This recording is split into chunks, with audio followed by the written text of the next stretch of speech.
Good morning, good afternoon, good evening, and good night, and welcome to Morning Brew. I do need to apologize for the late start. A lot of stuff going on here. Yay, power, and all that crap.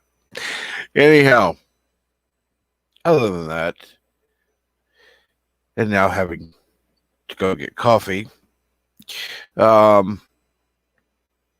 starting out to be a good day.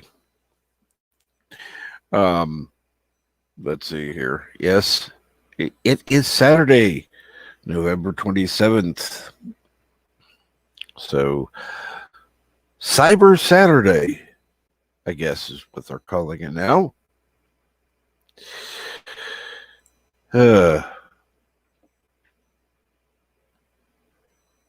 And let's see here. BK Dan, Morning Captain Trek, and all already here. Oh,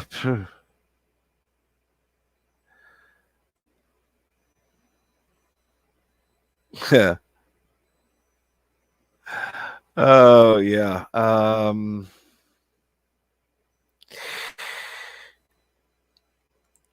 Give me a couple minutes.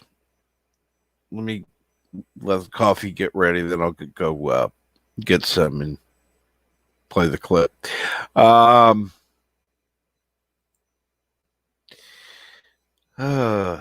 You slept till 5 this morning. Actually, I ended up sleeping until what was it? 4:15 when the power went out. So, yeah.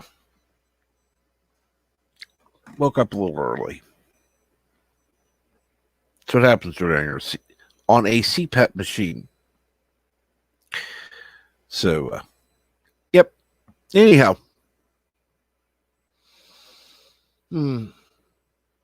Power wasn't out too long. A little over an hour. And then, of course, I had to reset the router and all that stuff. And blah, blah, blah. Anyhow. Finally got stuff going. And yeah, it's been an exciting morning so far.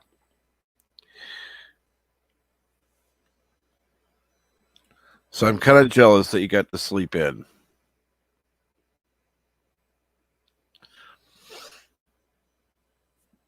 That would be nice. So, anyhow, everyone who's here this morning, hopefully you are having a good day so far.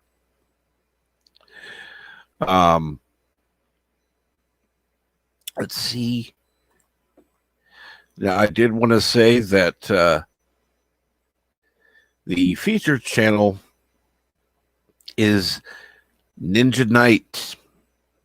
Now, most of his stuff is a little more politically charged than I would have on my channel.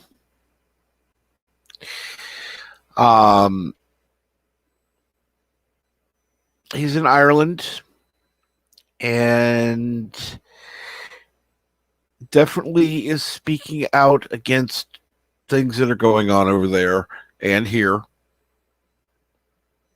So I would, even though I don't talk about what he talks about, definitely would recommend checking him out.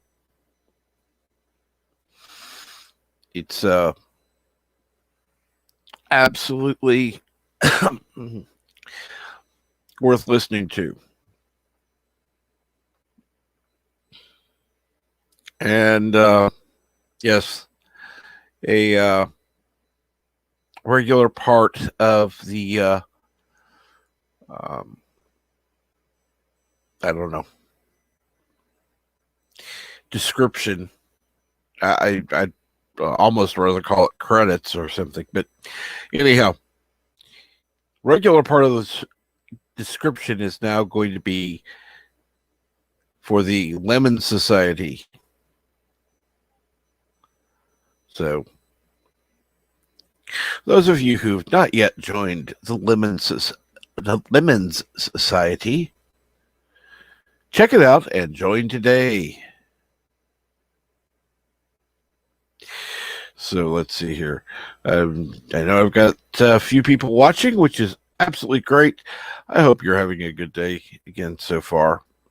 Let's see here. So far, I have had the last of the cranberries. I had that last night. Not the cranberry sauce, by the way. My dad loves that can of garbage. My opinion. I mean, if I was gonna have cranberry jello, I'd rather just have, cranberry jello, not. Yeah. Anyhow. So needless to say, yeah, he and I are not in agreement on that one. I ended up having what was it?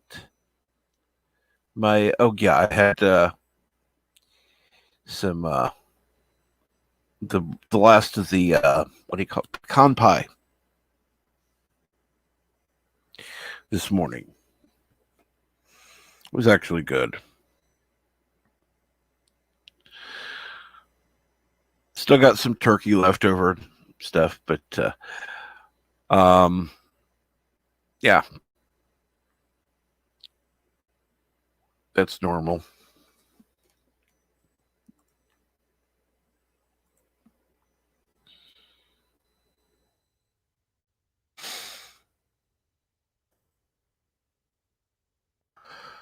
Uh,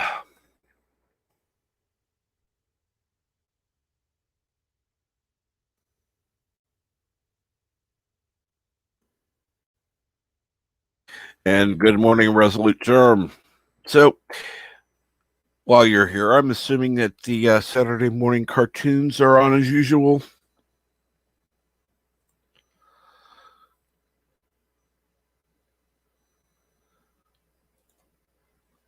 I don't know if that's been set up or not, so I wanted to ask before going on and checking. Let's see here. Subscriptions. Okay, let me check that out.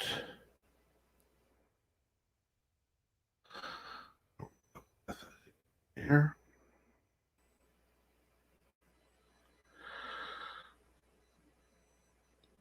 Okay, that's not been set up yet. That's cool. Just wondered. Just wondered.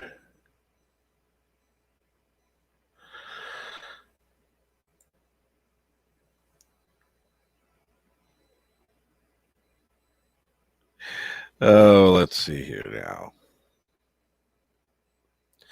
Hopefully everybody is having a good weekend so far.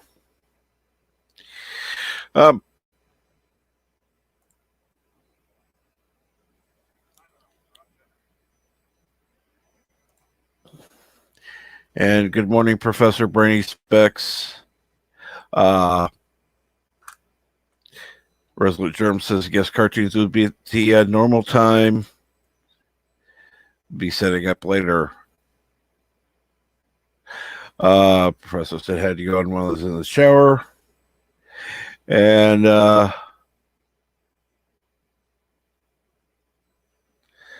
let's see here now.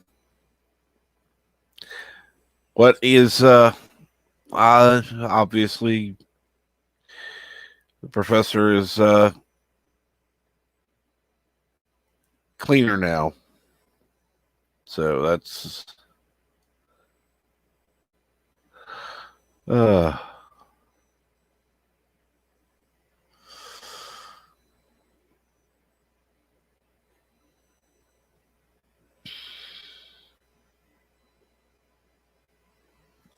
but anyhow, hopefully everyone's doing well.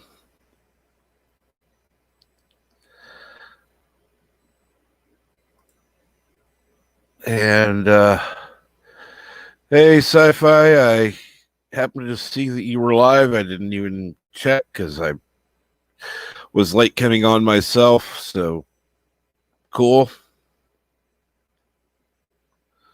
Well, the reason I happened to see that is I was checking to see if Resolute Germ had set up his stream yet for today. So was just curious and happened to see that.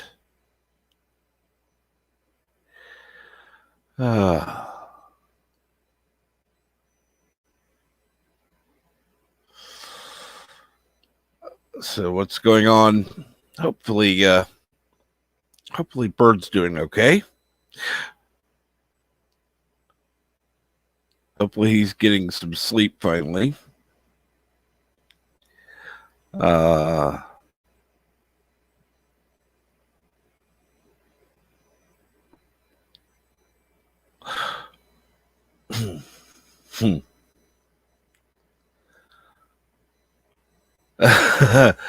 Okay, I'm reading Resolute Germ's message. Let's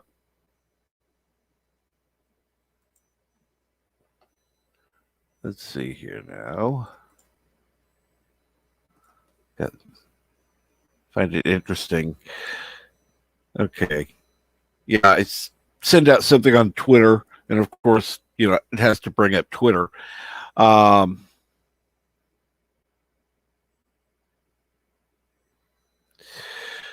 So I'm not going to check.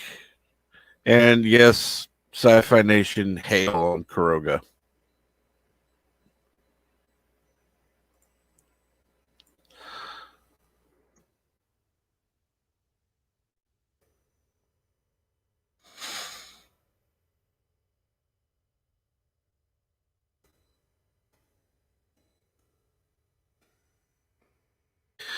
So let's see here.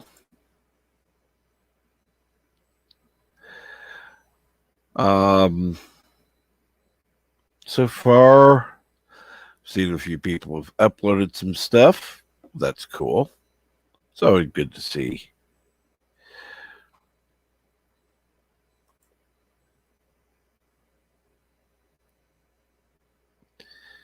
Uh,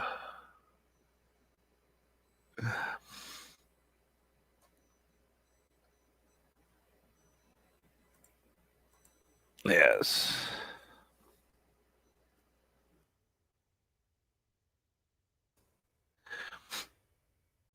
So, anyhow, what do you have planned for the weekend so far? And I will say I'm going to have a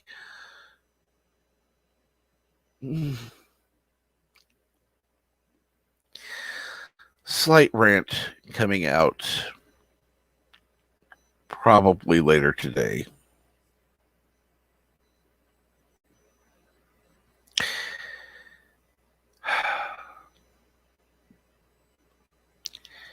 All I'm going to say is if what happens on Thanksgiving happens on Christmas, I will kick people out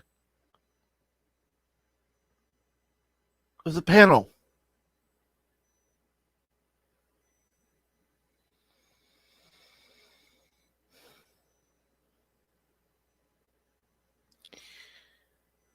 Now, while I do enjoy listening to people who do talk about politics, because you'll see that some of the featured channels have been people that talk about politics. I don't want it on my channel.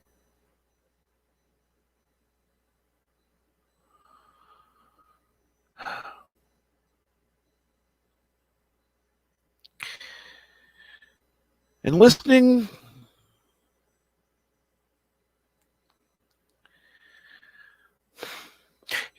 back on some of it, because I had a couple of people specifically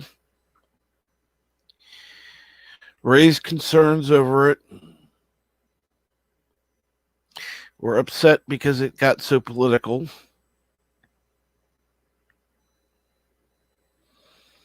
And then got stupid. No. Mm-mm. Not going to happen again.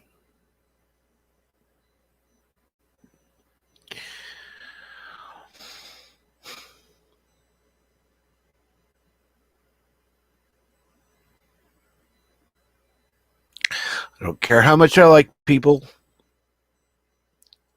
If you bring up problems, I'm going to kick your ass out of the stream or off of the panel. I don't care who it is.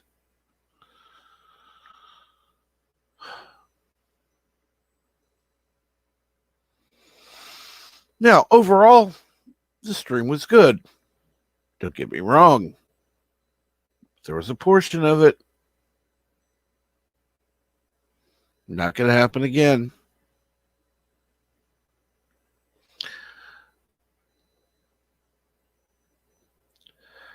I'm glad you weren't either.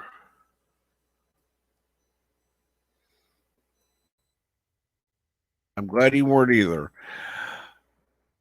And good morning, Richie Poole.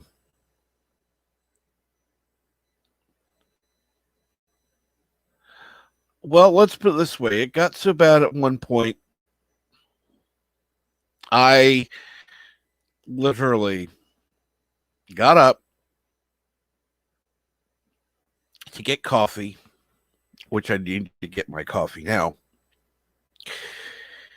And I told the people backstage, I'm going to be right back. Change the topic.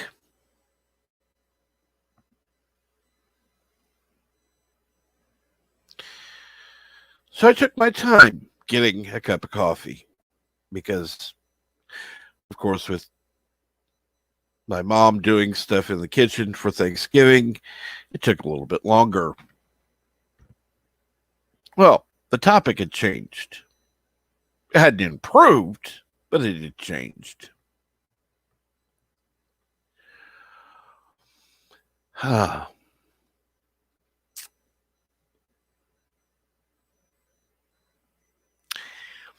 But no, needless to say,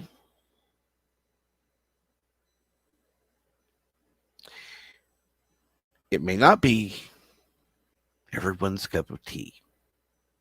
But I'm going to be a little more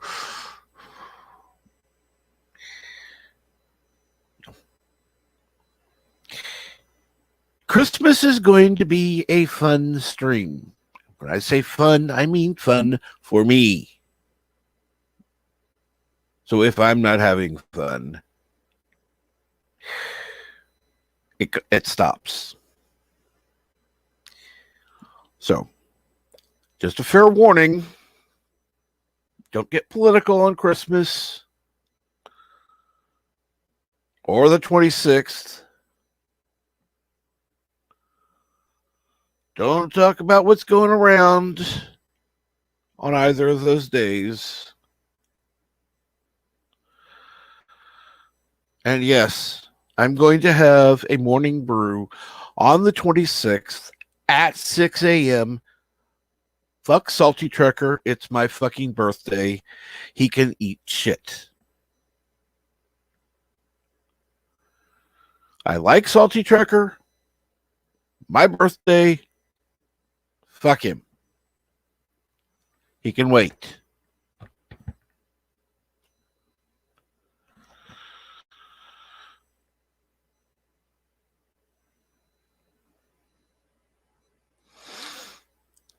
And yes, the 26th is Boxing Day. You are correct. Not only in the UK, but it's also Boxing Day in Canada.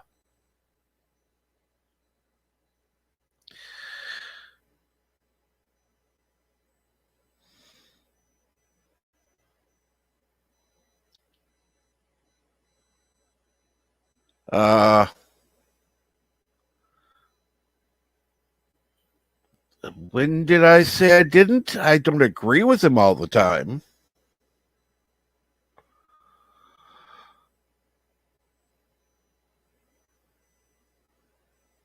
I don't agree with him all the time. Just because I don't agree with somebody, I like you, Sci-Fi Nation, and I think you're an idiot sometimes.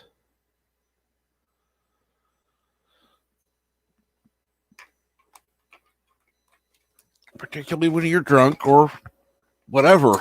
But I still like you. No, I know that Salty Trucker is going to be streaming that day. And anybody who wants to go there, great, awesome. Go for it. I'll still be streaming by the time he's done, hopefully. But normally I wait until after his stream is done. 26th of December is my birthday. I'm going to stream at 6 a.m. I'm going to have a normal morning brew for my birthday. Now, why am I mentioning this now? Because there's advance notice. It's the 26th of December. Today is the 27th of November. That's a month.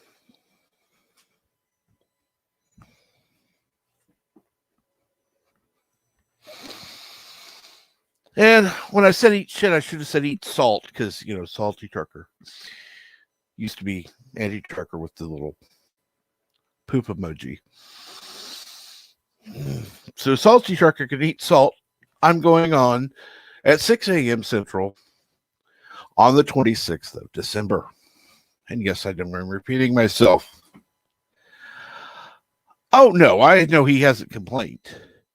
He has no reason to complain. We always are going to overlap each other. I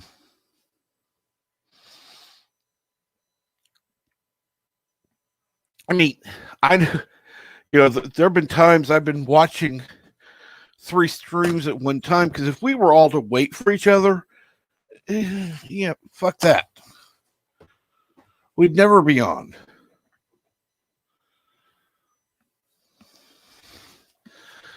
Oh, your channel was 2 years old 10 days ago. I don't even remember. Shit. I've been doing this so long. I'd have to go back and number everything because I don't know. I have over 700 morning brews, and I've done stuff before that even started. I've been on YouTube since May of 2019, and it was later. Oh, 2020, I think. 2020 is when Morning Brew started. So I'd done some streams before then, but I'd have to look back and see what the dates are. Sorry. I know, I'm making noise, making my coffee. I'll play the clip. Listen to me very carefully, because I'm only going to say this once. Coffee. Black. Coffee. Black. While I've got your attention, there are... Coffee first. Well, this mentor would like another cup of coffee. I'm just gonna have to give up coffee. Want some coffee? If I'm not mistaken, that's your third cup this morning. Fourth, and on a day like today, it won't be my last. Coffee. The finest organic suspension ever devised. Commander, set a new course. There's coffee in that nebula. Yes, there's coffee in that nebula.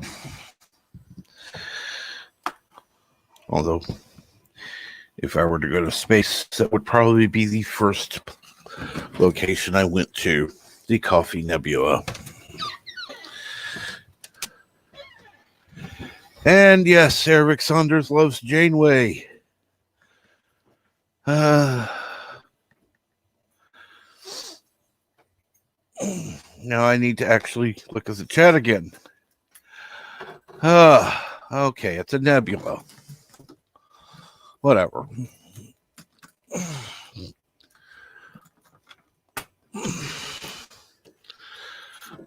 So, needless to say, and good morning, Christian Fandom geek. Excuse me. Need more coffee before I read. Well, yes, it was a good episode. No doubt about that.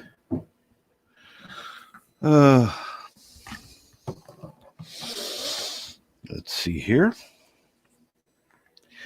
Let me go ahead and put in the link, because we're right now at 30 minutes in. Well, since the stream actually started.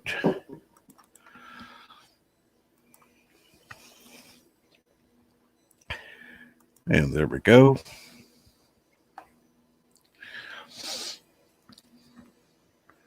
And pinned.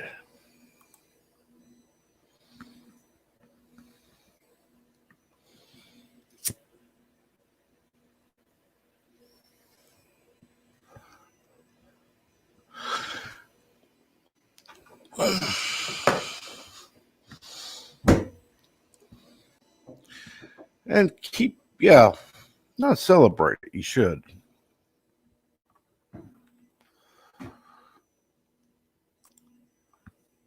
You absolutely should.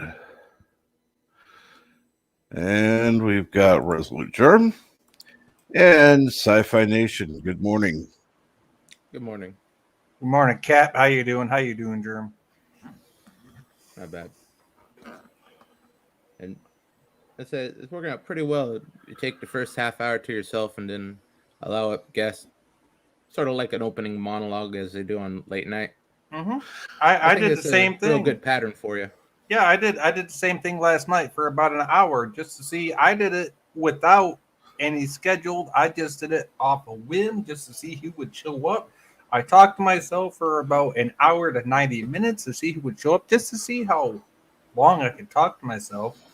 And trust me, if I jumped every time a light went off around here, I'd wind up talking to myself. If you know what show that's from, points to you. It's a Star Trek show, by the way. But yeah, thank you, Captain Truck, for having me up here. And no, I'm not going to celebrate my 2-year anniversary on YouTube. Why not? Because I'm not going to celebrate something I started without having everybody that supported me along the way. There's been so many people that have supported me along the way. And I have people that support me that aren't just viewers and watchers. You know this. Every time I do a live, every time I put up a video, what do I put down in my description? Everybody that's ever helped my channel with anything, right? Yep. And why do I do that?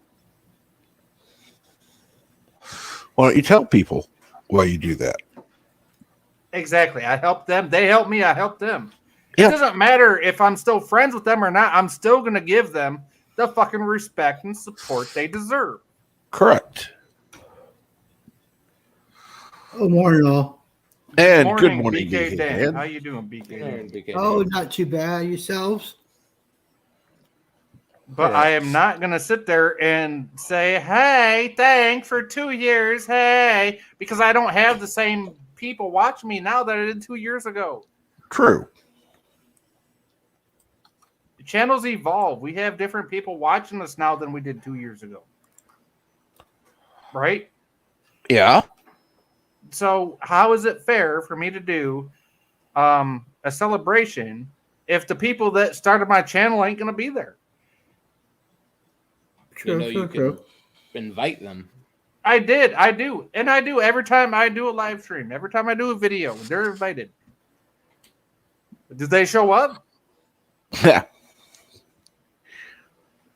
There are people that that no longer listen to mine, and if I were to keep track, I would still celebrate the mark, but I don't remember the date, and I don't care anymore. It's just like I'm pretty sure I'm one of your first stubs, and you're still a dink. And I'm saying that in a good way, my friend. I'm not saying that, as an asshole. I'm saying that as a friend. Oh yeah, I know. Trust me, I know when you say it as an asshole and when you say it as a friend.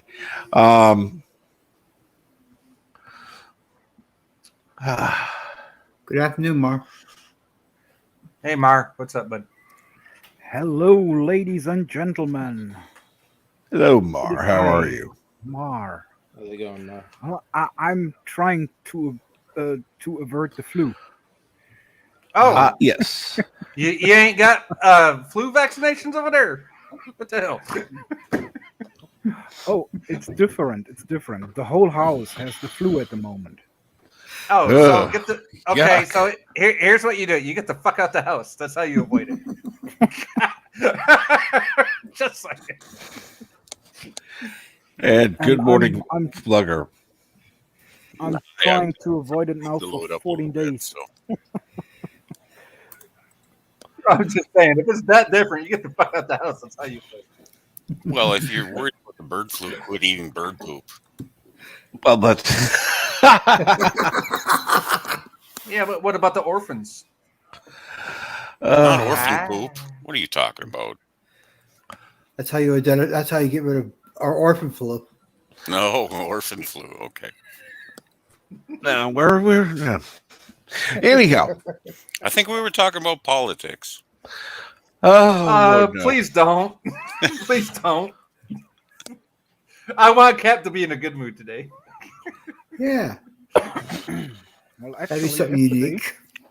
Well, you know how. Oh, trust me, Joe I'm Biden, in a good mood usually, just not politics. That's you know how Joe Biden knows what he had for. Hey. Okay. It's a joke. We'll go with one joke. Okay, what? He checks his pants. Oh. Well, hell, I shirt too. That don't mean nothing. Yesterday in the chat, I asked if anyone knows or has heard anything about season 4 of My Cartoon President or Our Cartoon President, because they made all the jokes about Trump, and now you have someone like Joe Biden who shits his own pants and is a real joke, and no one. I've been doing that since I was 35 years old. That don't mean nothing. I mean, come on. He's the but you've been perfect doing president it for our different cartoon reasons, president. I got good reason for shitting my pants. It's either I'm too scared or I drank too much.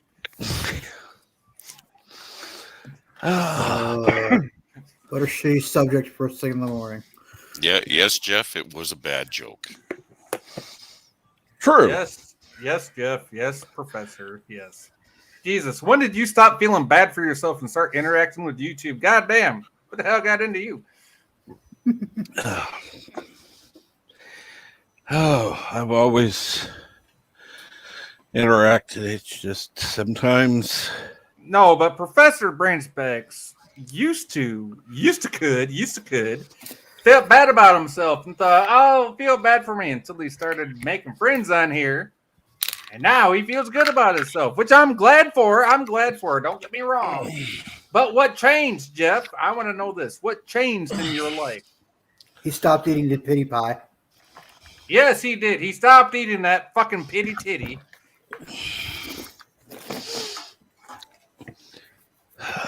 So,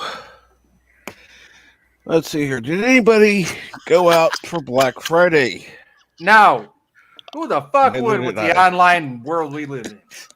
Oh, poor Richie Poole got stuck with that joke twice. Oh my god.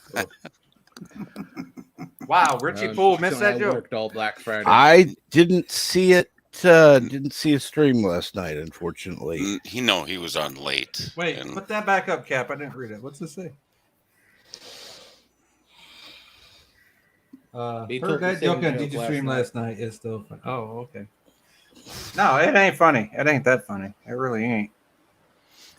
Oh, hey, if he likes it, why not? I mean, it's funny. I mean, in a 1980s kind of way. well, there's been comedy since the 80s. Son of a Yes. bitch. Yeah, there has been, actually, believe it or not. Well, you guys would Unfortunately, really like my copy of Ghostbusters 2016 then. You know, when you say there's comedy since the 80s, I find myself doing the data bit. There once was a guy and a girl up on the stage. Hey, how you doing? Please take my wife. Please. That would have been Friday more like in the USA would be a 50s or little bit 60s. too dangerous at the moment. I mean, Alec Baldwin's still running around free there.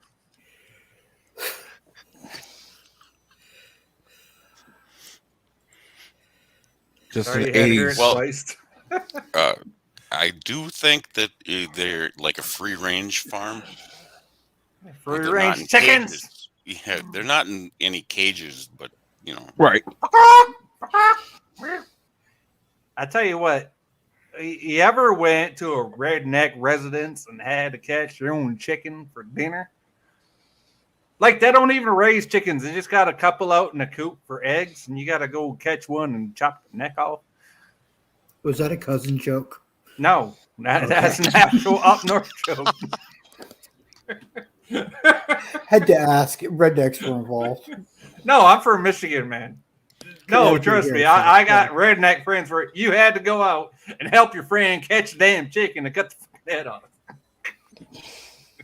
If going to the bathroom at 3 o'clock in the morning involves a flashlight, you just might be a redneck. You might be a redneck. And if you got to use a flashlight, you ain't redneck enough.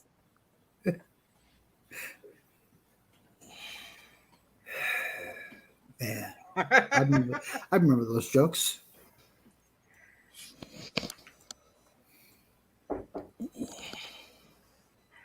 What the heck was his name? You might be a redneck guy. You might Jeff Foxworthy. Jeff You might be a Foxworthy. redneck. Yeah, that's Jeff Foxworthy. Okay, I forgot his name. There's a couple of them. Yeah, Ron White used to say, "If you stop listening, I'll shut up." You start pouring the whiskey, he'll shut up too. If you stop pouring the whiskey, I'll go to the other bar. That's what Ron White said. Tater Tot was his kid. Tater tot. I remember that. I'm out here in New York City. They got all this wireless internet shit. And down there in bumfuck Egypt, Kentucky.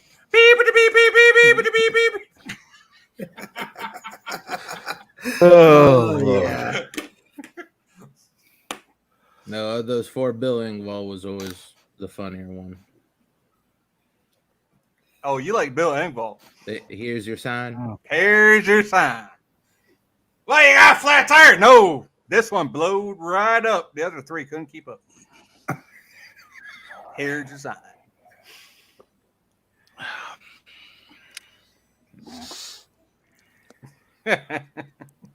Yeah. It's better than the alternative, Captain. Bad jokes is better than the alternative.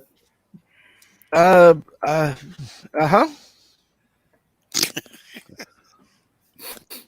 This is true. Well, Come on, Cap. I know you got some jokes, Cap. Come on. No, honestly, I don't. No, the jokes I usually hear are from my great nephews who are kids, and of course, what they find funny, I'm going, okay, yeah, heard that 20 years ago. So you're laughing at the shit that you heard 30 years ago. You're laughing your fucking ass off, and not the shit your nephew just told. I know some of those kids that listen to fouler stuff than what did back in the 80s. That's what I'm Oh, saying. yeah. They say some fouler shit than what we're saying. Here's your sign. Yeah, very true, unfortunately. Well, Cap's heard this story, but I don't think you guys have heard this story. Having a conversation with my 7-year-old grandson, and he pulls a dandelion out and says, "Hey, Papa," holds it underneath his chin and says, "Hey, Papa, you see yellow?" I said, "Yeah." He says, "It means I like butter." I said, "That's not always what it means, Corey." He says, "Yes, it does. The internet never lies." Did he rub it under your chin? No, he was under. He held it underneath his chin. Well, he Yeah. got part of the joke. I mean, half of it. He was supposed to rub it under yours, but he got half the joke. Yeah, but he literally said the internet never lies. 7-year-old That's when he kid. slapped Well, him it did to him in in the that head. because you should have took it from him and said, "Here," and rubbed it under his chin and said, "The internet fucking lied to you, son." How do you like butter? Well, He I didn't like see Papa that way. So I like butter, but not butterface. I don't care if you're a papa or not. Teach the boys the proper shit. Goddamn. Teach them how to say a Richie. joke. And yes, Richie I Poole. know you was here yesterday and you have heard what Bird of Prey 5 said. And you think if he would come on, you would get more sanity? Yeah, you think you get some more sanity up Apparently. here, Richie Poole? Shit. I'm not so Although sure about I'm- that. Although I'm forced to agree with him at this point. Hey, Oh, there's Bob Bird. to pray. There's Bird. Okay, so we got we got it's okay to pray down there in the chat. But I have to say, I have to admit that Bird of Prey's story yesterday was one of the best I've ever heard.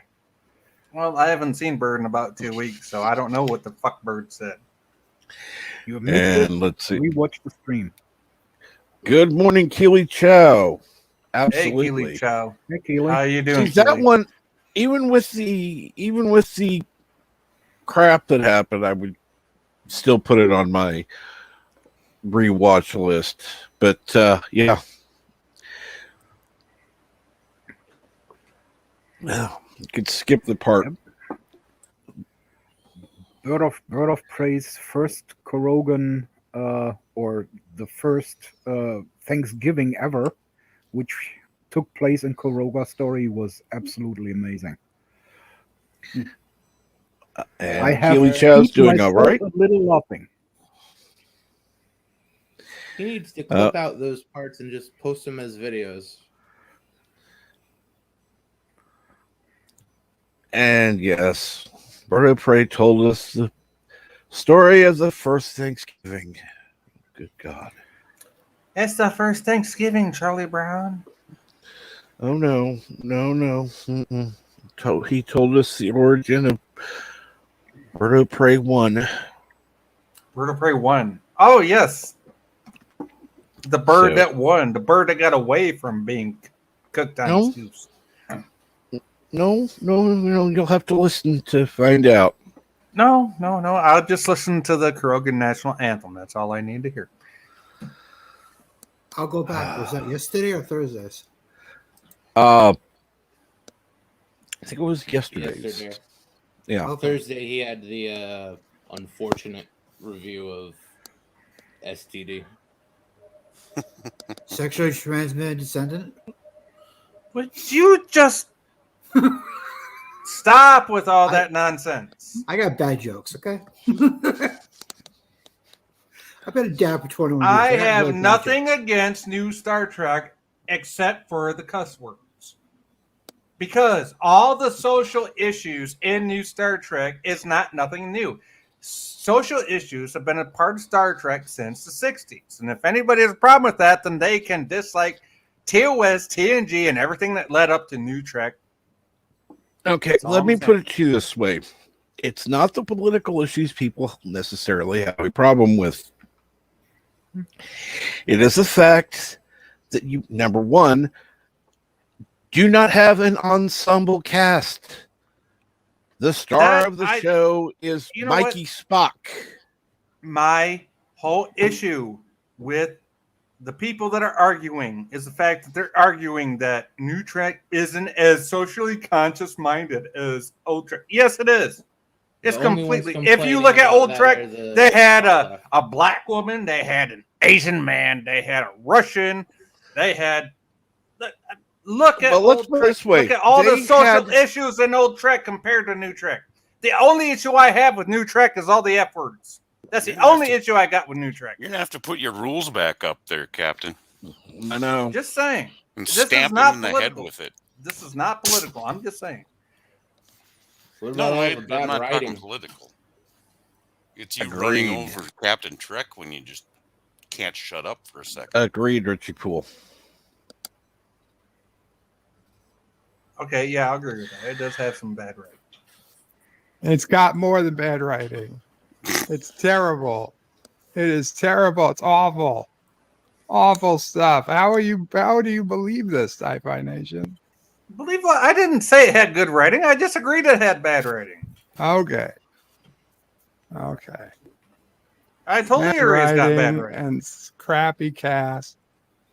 And granted, I didn't get that deep into it. I just said it's got bad writing. Political stuff. It's got bad. It's got bad. But they did political stuff better.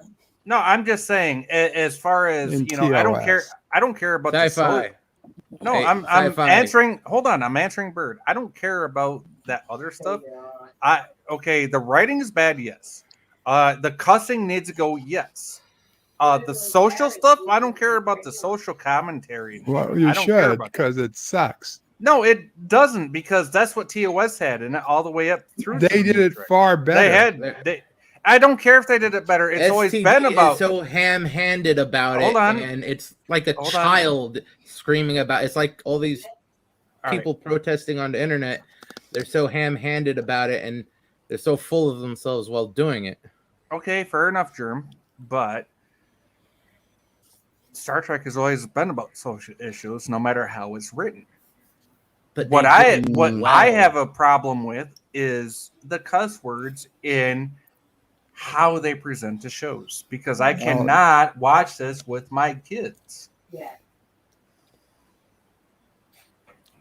While the curse words are a solid issue, and I will grant you, that is one major issue. You can say this is not for kids anymore. No, the social issues are there. Yes, that is one thing I love about Star Trek. But the way they do the script, the way they portray it to the audience, I cannot watch this with my kids because of the cuss words. I love the fact that they have all these social issues in it, but I cannot watch it with my kids because of the fact of all the cuss words. So you would watch it if it wasn't for the cuss words? Absolutely. With your kids? Yes. And say, this is good Star Trek? Yes. Why would you do that to your kid? Because that's what I watched in the 1980s with my dad, and he watched It TOS. is nothing like the 1980s. Yes, it is. It is too. If you watch Star Trek, No, come on. He needs 10 seconds. He needs more than that. No yelling. What? I have earphones on, please. Okay. Calm yourself down, Jay. Be nice. A 10-second mute button. If someone gets out of hand, just Now that you're back, can you be calm, please? all right. Yes. Sorry. Thank you. Kapla, Professor Brandon Specs.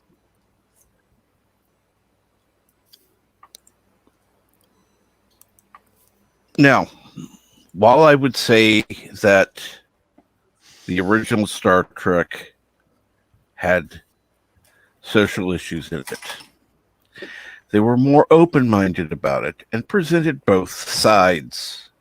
Neither side was presented as being bad or evil, just being there. It's not entirely true. In the 60s, I would say that's true.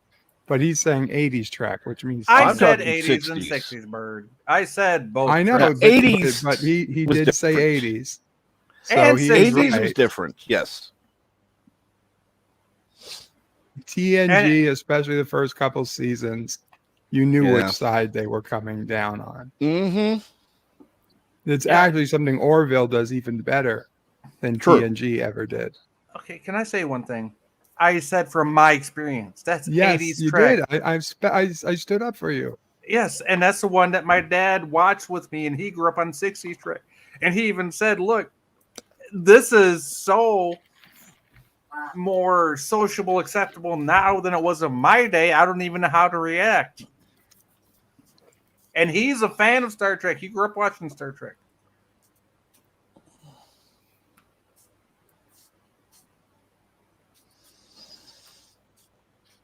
But he watched it with me. You know why? You know why he watched it with me? Because I didn't say F every 30 seconds in the dialogue. That's the only problem I have with New Trek is the word F every 30 seconds in the dialogue. And I understand what you're saying, but I think what the rest of us is saying is there's a lot more problems than just the F-bomb. Though the F-bomb is a big problem. Okay, I understand where you're saying that, but not where I'm standing from. Because all these problems you're saying we're at an exist is what they said back then.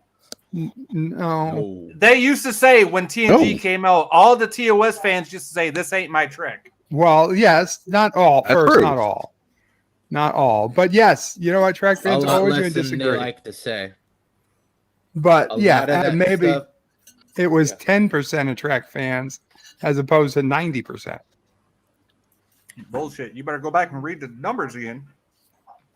There are no numbers. That was I really never complained about- overblown. The vast, it vast was something that majority never of happened TOS before. fans loved it when it came out. They're completely okay with TNG. They had reservations in the beginning, but they were still okay with it. All this stuff that people want to say that, oh, all the TOS fans hate the Next Generation and DS9. No, that Yeah, they're actually, just they trying did to back make then. a false comparison. They did back then. We didn't have all this online stuff No. we got now. No, they did not. Yes, they did. No. Okay, No, so they you did hated it. not. No, No. I did not. I didn't even know what the fuck it was till 1987 when it premiered. So then why do you say they hated it? You have no Because problem. I'm talking about people I know, people, and I'm talking about all the studies I've read and all the Starlog magazines and all this. Where? First of all, Starlog magazine. would Did not- you ever read Starlog magazine? Starlog would not have talked about that. That Yes, would they be an would've. absolute. Oh, fuck you. Not today. Oh, okay. It's F not me. sci-fi. Did you read it? Goodbye. Now what do you have? Was Starlog even sci-fi? Not today. Not today. I'm not dealing with him today. I had enough. I'm going to have fun. I'm not going to have some idiot take over my stream. No, that was actually a good move there, Captain. Yeah. He's And I don't care how SJW he is. He can. I like him. Don't get me wrong. He's not going to take over my stream. I'll even welcome Elihu on. He says SJW is whatever, but I like him. But he doesn't take over my stream. So yes, we do disagree sometimes on Star Trek, but no, I don't think. I mean, that's one reason I loved Star Trek 4. You know, they made a point of talking about the use of, you know, colorful metaphors. Of course, he said double dumbass on you, and not, you know, go fuck yourself. But, you know, I don't mind saying it. LDS. Yeah, a little too much LDS. I'm sorry. I still Bird. I figured you were just gonna start up the streaming room and just be talking about that movie the whole time.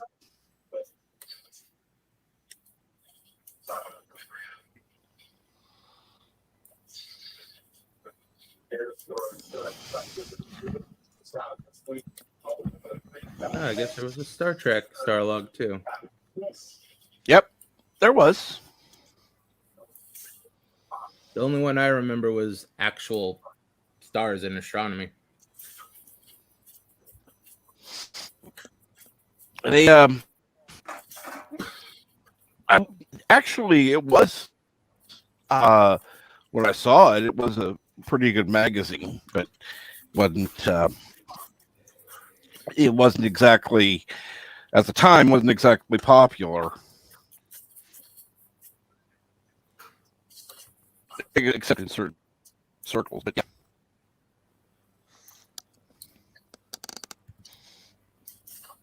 Well, sci-fi seems to be taking issue with being called an SJW. I'm sorry, sci-fi. I don't make the rules.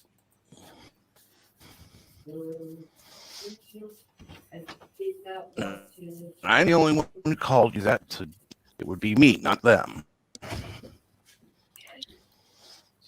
I think we just hit an impasse, and it wasn't anything that was going to be resolved. It just one person's got to stop arguing at that point, and being its captain stream,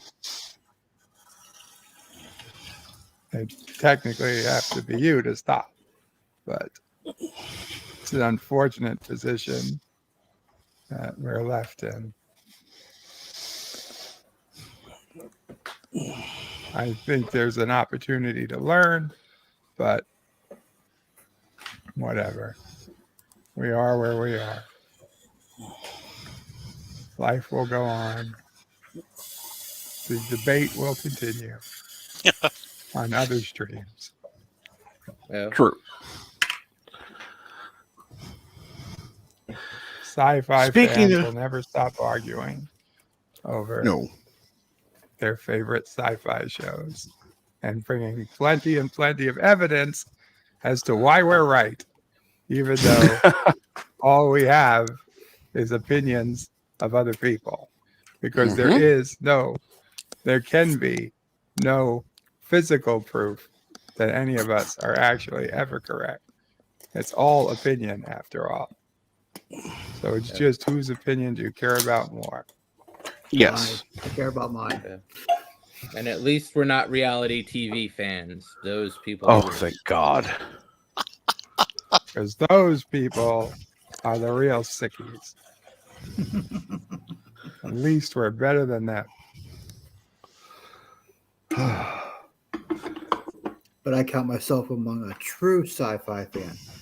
Star Wars, Star Trek, Stargate, SG-1, Battlestar. Yeah, a true sci-fi fan. I don't just go, oh, A it's Star true Wars sci-fi sex fun. fan wouldn't separate SG-1 and Stargate. Get 'em. Ooh. Get 'em. Ow. Ouch. Ow. I need some rubbing alcohol for that burn. I would agree, Bird. I would agree. Oh. Sometimes I'd rather call it Star Hole. No, that Take a look. Take a look. There's my avatar right there. Star Hole. Don't kind of flushes sideways a little bit. Although Yeah. I gotta be honest, Cinnabon is kind of pulling me into the reality TV storage wars. Kind of yeah. mess with his new channel. So maybe this has all been a plot by the others to take over sci-fi. Maybe they're not as stupid as we make them out to be. They're not stupid. Yeah. Their stories are stupid, but they're not stupid. Well, even Cinnabon says that he couldn't believe they didn't take his stream down for showing sex toys online on his live stream. I don't think there's anything against that. In fact, they're generally quite, progressive in showing off sex toys because they want to normalize it. As long as you're not showing them in use on a woman. Yeah, exactly. They're just putting them out there. Like, oh yeah, it's normal Just for everybody. swing them one thing. That's what they want people to feel. Okay. All he needs to do, like I said on his stream, or was it Birds? Yeah, it was Birds. I don't remember exactly what I said. You're roboting a lot. Sins. Cam. Huh? I can't understand you. You're roboting. Be back, Bird. A bit. Take over. If I take over, that means I get to let on who I let on. Oh, Jesus. Now's your chance. Hello, world. Kapla. Not you again, Bird. Son of a... I know. I'm sorry. Good morning, panel and chat. Welcome all to the Bird of Prey Morning Brew. Bird of Prey Morning Brew. God help us, says Professor. I am your God now, Professor. And talking about sex toys, I thought they would be normal already.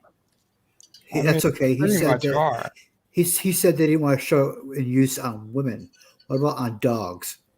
Oh my God, BK. I'm sure YouTube would be okay with that. They allow. That would probably be considered animal cruelty. Well, they show plenty of animal cruelty. Unless the dog was enjoying it. YouTube one day. Just do a deep dive into YouTube and what they're actually live streaming. Some of the stuff out there is pretty screwed up. I mean, I say some messed up stuff once in a while, but that's pretty. That pushes my envelope just a little too far. Some of that stuff. I mean, they don't, unless you're talking about stuff they don't like, they seem to not pay attention to you. Nah. Yeah, there's certain keywords that they don't like, but yeah.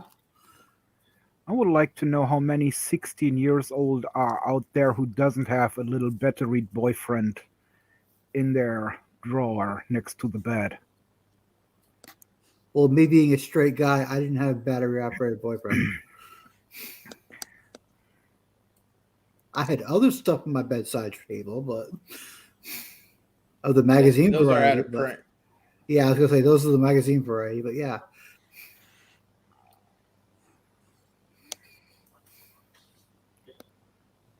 I keep remembering just how close to disaster in college my friends got as they bought a big black,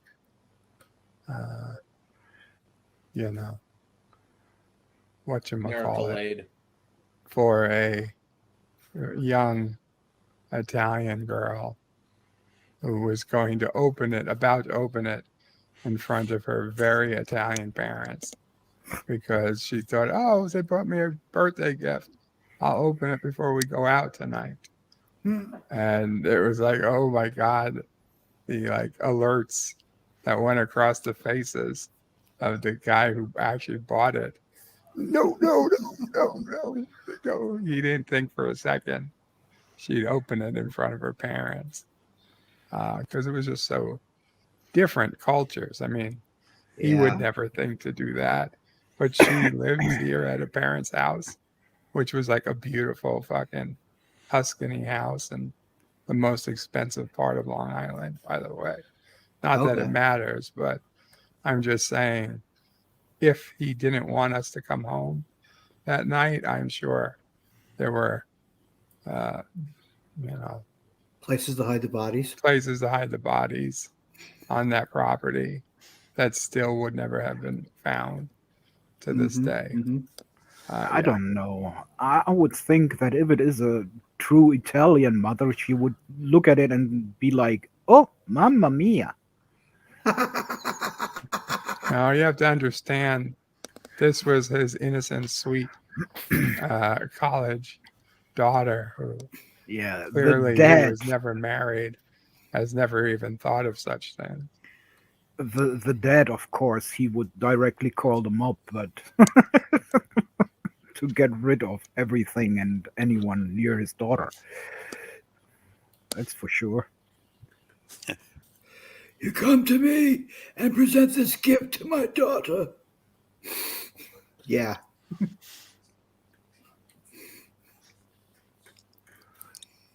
And he woke up the next morning with a horse head in his bed.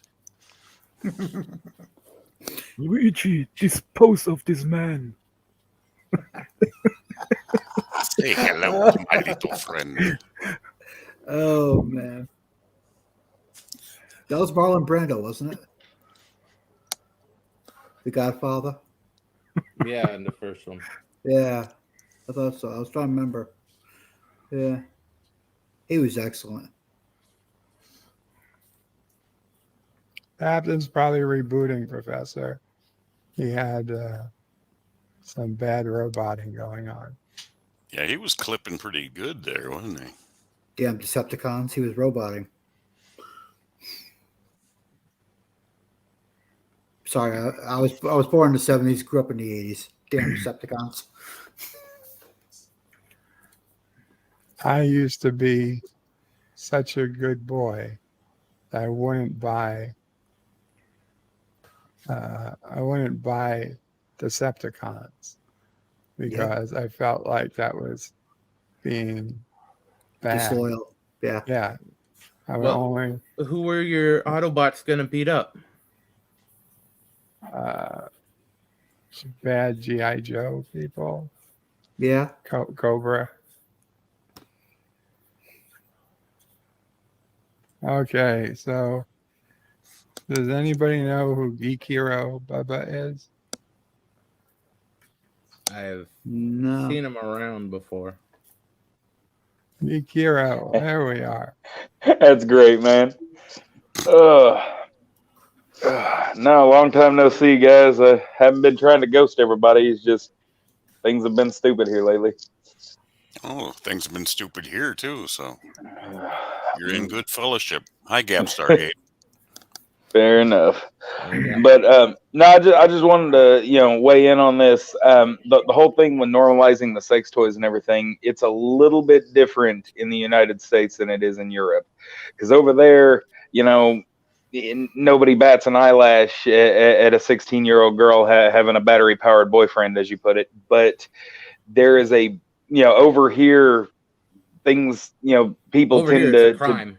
Yeah, people tend to be a little more prude about that sort of thing, and it's Yeah, I mean, I agree. My mother was a nurse or is a nurse, and frankly, we got talks like nobody else when me and my sister were teenagers.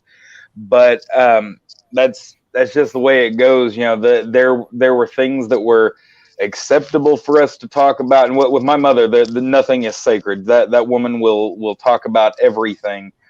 But I had friends that were literally in their 20s, were already active in their sex lives, had been since they were teenagers and didn't know anything. Didn't know, I mean, it was just ridiculous what didn't get, talked about, what did, what people sweep under the rug or are afraid to talk about in front of their families and stuff. It was, to me, it's kind of weird, but, like I said, especially in the South, people don't talk about sex nearly enough. But then you have some that talk about it a little too much, openly, online, in the streets, on the corner. Anyways, with you their get my point. families, with their kids. Well, I mean, there's a difference between, glorifying premarital sex and explaining the birds and the bees and how things work. Yeah. That's all I mean. There are families that don't explain things like they should.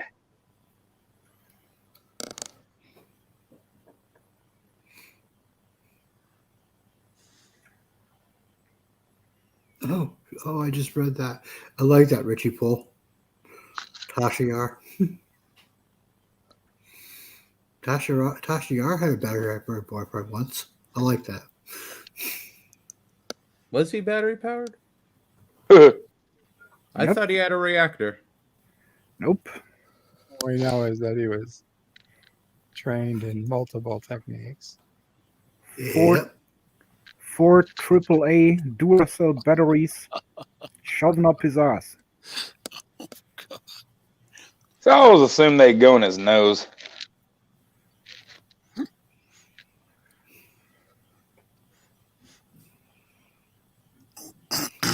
Sounded a lot funnier in my head. Yeah. I always figured he had like a antimatter reactor in his chest, or at least a fusion reactor or something like that. That's a good question. How was I he don't imagine him just sitting down at night and just basically running a cord into the wall or putting his hand on a charge plate or something like that. I think they just forgot how he was going to be powered. Or maybe his bioneural power. Even though he doesn't have to eat.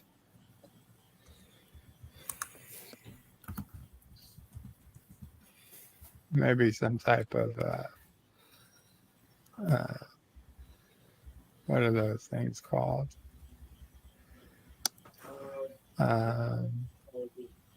Not a heat exchanger. They were going to be in cars and then they weren't. It was supposed to be a big thing. Well, as long as they keep the writers of Discovery away from it, otherwise he'll be powered by human fecal matter. Yeah, that's true. Shit. What's it called? Exactly.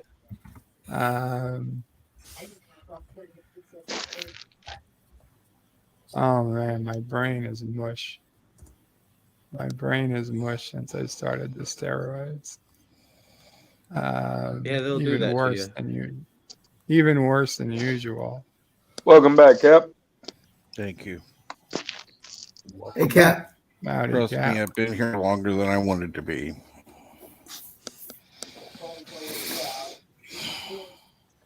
Yeah, I came in during the crazy earlier.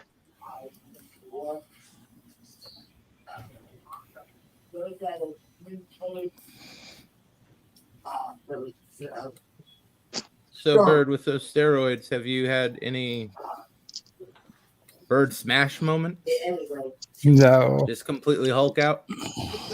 No violence.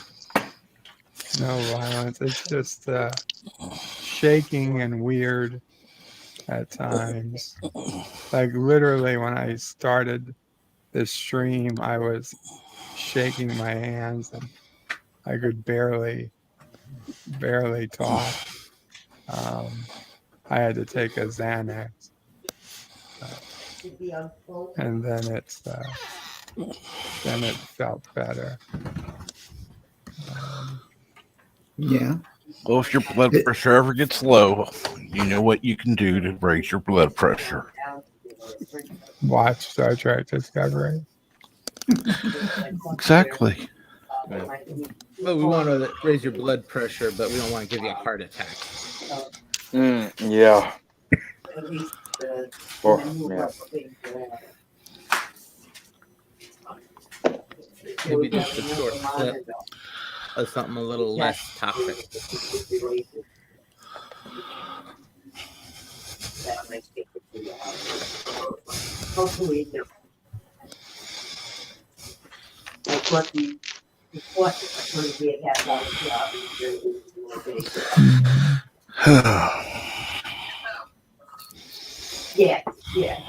see. Well, anyway, guys, I got to go wake the Kraken in about 15 minutes. Well, it was nice you were able to come on and join us. Oh, thank you for having me, Captain. And Bird, get better, okay? Thank you. You're welcome. I'll see y'all next time. Bye. Catch you next time. Yeah. See you later. On my return. And then like when you turn the hot water in the bathroom, JP's. come out. JP's, really? I was waiting for you to read that one there, Cap. So the cold water comes out. JP's. Well, have a good day at work, PBS. Yes, have a good day at work. Hopefully the library is calm. Oh, yeah, It's definitely going to be more calm than it is here a little bit later. Yay.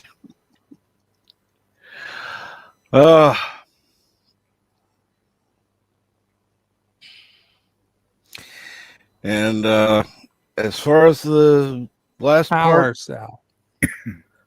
Power cell. Sorry, Cap. Power cell. That's what I was forgetting. power cell. I think data sounds is like a powered by battery. Power cell. And as far as that one, Professor, yeah, that one just flew out the window long ago. About 35 minutes in.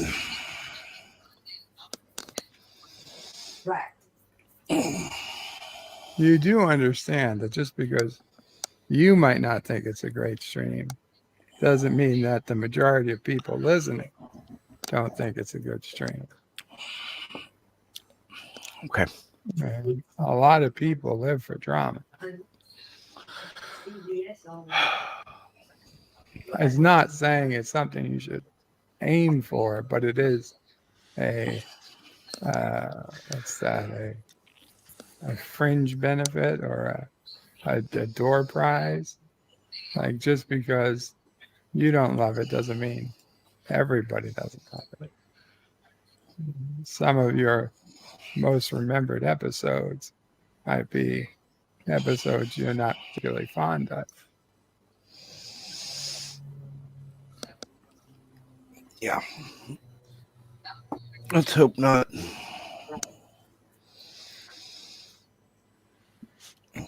And there is not really drama at the moment. I don't see any drama right now. I don't see anything fun either. So. Oh my God. JP's, really? Bad JP's. Do you have to work today?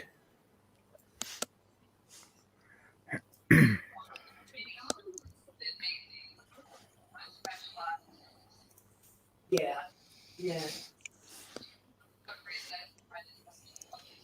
JP's loves shopping at the Gap.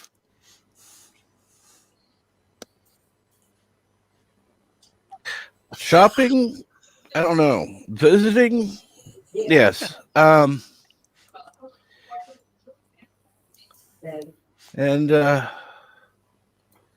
oh, you'll be here. Okay. Get on the panel. And I agree with you, Richie Poole. I agree with you. By the way, why are you never on? I don't even know if you have a mic or anything. So.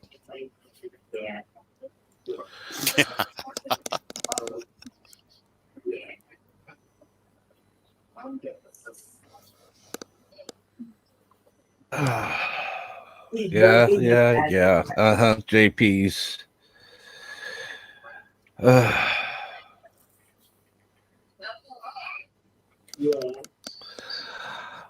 dear Lord.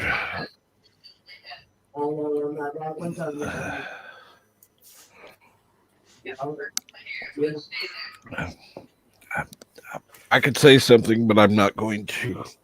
Dear God. You don't want to take us any lower?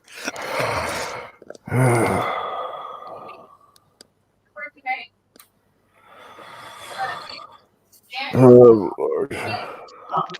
Let's say I'm on my phone right now with a pair of iPhone headphones that have a built-on microphone.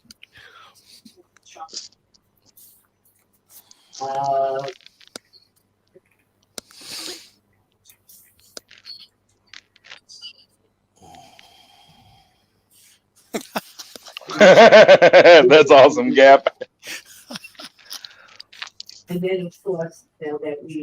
Black Friday shopping, it was not crowded. I actually ran to Star Trek Discovery DVD section and knocked it on the floor. Oh, it's horrible when accidents like that happen. I'd be so sad if you didn't kick some of them underneath. I hope you didn't get hurt. But now insurance is going to pay for those broken cases, as opposed for the fact they would have had to just been sent back or sold for cents on the dollar in the future. That's probably the best thing that could have happened. Who are we kidding? They were going to end up having to give them away with a free pen on top of that. Saying it's all the more embarrassing. Well, they were hoping that people would take them, but they were afraid they were going to have to pay to put them in the garbage and have them hauled away. All the way as garbage. Exactly. Yes. Now, what they would have done is, or called them all to a central warehouse location that would have just inevitably been struck by lightning, and they would have lost all their copies, and they would have had to put it through insurance. Oh, it's kind of like when they found out that there really was a landfill full of the ET Atari games. Except that in 40 years later, people were actually looking for that landfill. Whereas nobody's ever going to look for the discovery. Which is exactly why they should put it in the same place, so people will just assume it's already been cleaned out. Yeah. True. You ever heard about the burn? Let's have the burn with that. In Star Trek Discovery? No, the day they burned all the Star Trek Discovery. Yeah, it has nothing to do with the story except for the story of the insurance scam.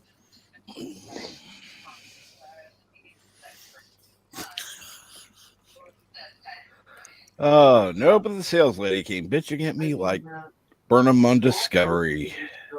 Some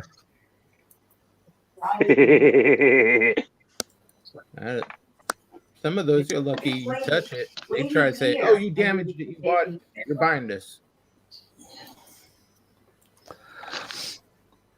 Especially with stuff like that, they can't move to save their damn life.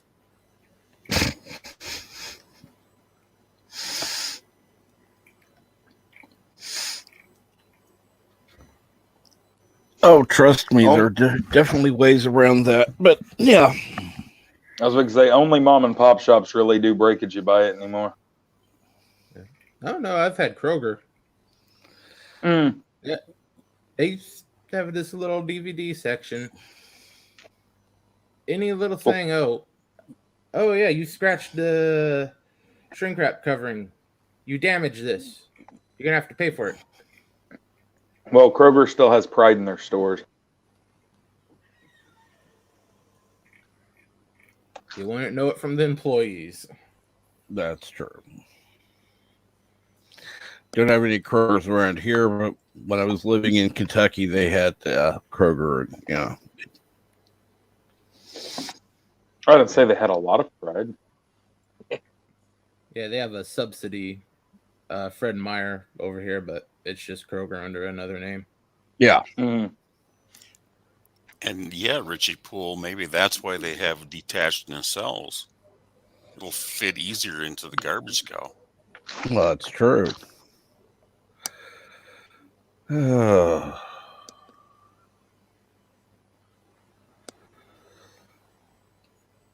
Really? Do I have to? Do this on your own? No. I made the mistake of checking Twitter, and I was invited on something tomorrow, and it's really. Well, you're under no obligation if you don't want to do it. Just politely decline. I have other obligations.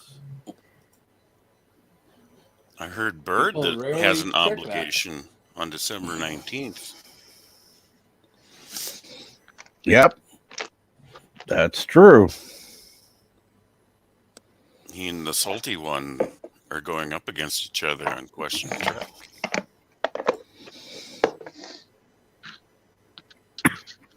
There will be no survivors. That's the way I like to hear. That's right. Total and absolute destruction. Take him down. Take him out.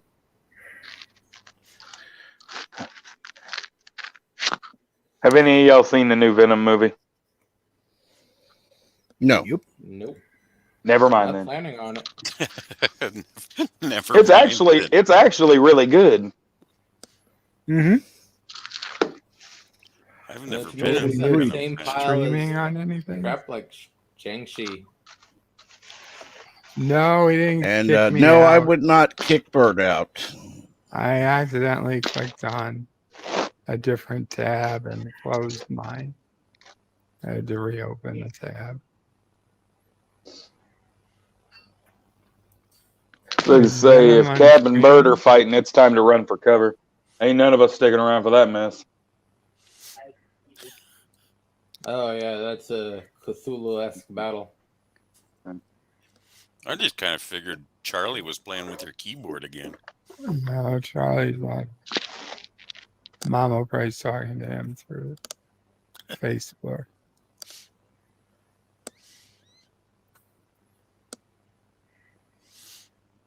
Ken Jack Benton.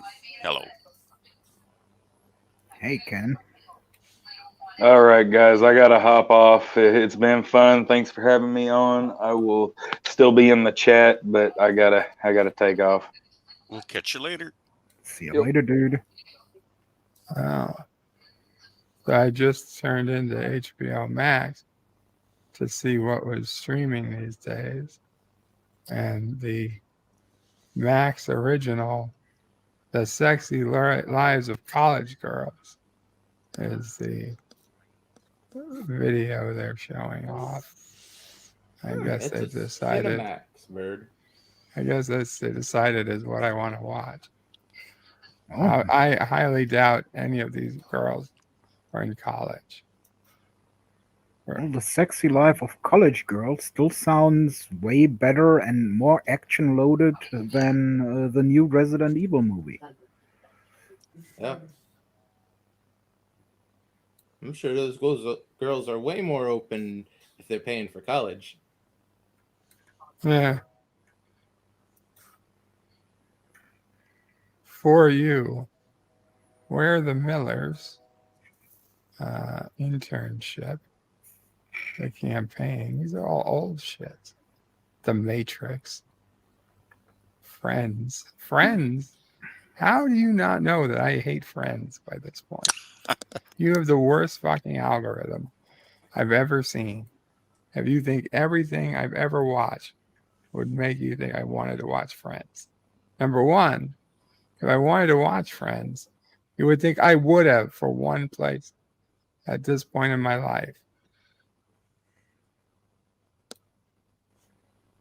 New episodes this week. The Sex Life of College Girls, XOXO Gossip Girl, and How To with John Wilson.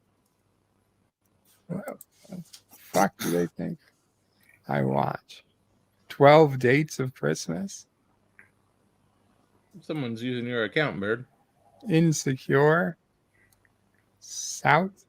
What? Did Sissopray get your account password? This is Sissopray. She has her own thing on here. Oh, Sesame Street. Not Too Late Show at Elmo. I think we know who's using it. It's Nephew O'Fray. Okay. Good for you, Nephew O'Fray. I picked out the Skinamax. And Looney Tunes. Oh, there we go. Yeah. You got some taste.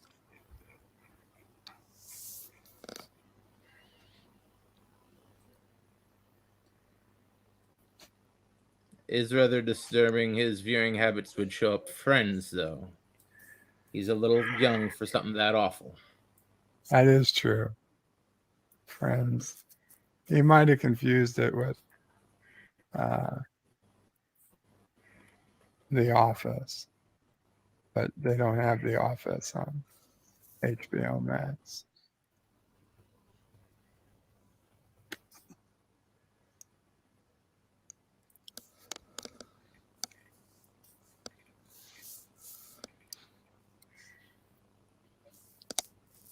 Did Cap lose connection again? Apparently. Yeah, he's gone. Yeah, I noticed he popped off, but it's so close to when Geek Hero jumped off. I couldn't hear if he said anything. No, and he's not in the back, so he's definitely out. So he'll be back, I'm sure. Yeah, unless he lost power again, because. Oh yeah. Well, then he'll message me and tell me to just end the stream. Yeah, we'll just shit can that thing, and we'll try again later.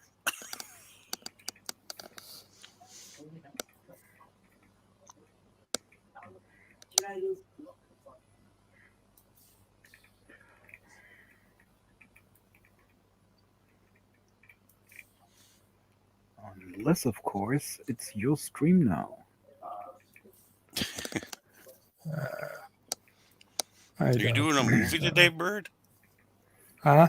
Are you doing a movie today, Bird? No, I don't think so. You know, just take the afternoon off, or just probably. Yeah. That's okay. Saturday's a good time to take off. 8-Bit Christmas? What the hell is this movie?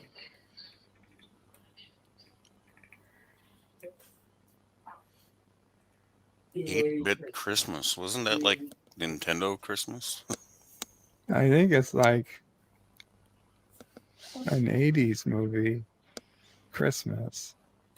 Oh, yeah, kids playing Paperboy, and they've got the Power Glove. And so basically, it's like Stranger Things. It's all 80s So Stranger 80s Things, movie. but not boring. Yeah. I haven't watched anything Dune either. There, Gap Stargate. Check this out.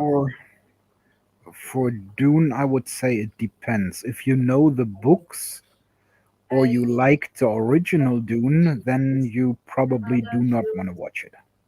Oh. But then again, it had some nice elements to it and very good view and scenery, which also takes a long time to get over with. So it also might turn a little bit boring there. At least it was for me. It's got Neil Patrick Harris in it. Dune? No, 8-Bit Christmas. Oh. Sorry. I was like, what did I miss? Neil Patrick Harris and Dune? Well, but it has Zendaya in it, so there is an upside. And yeah, Carlos, Cap just Cap just popped off. And if you demand a return, talk to his power company and his internet provider.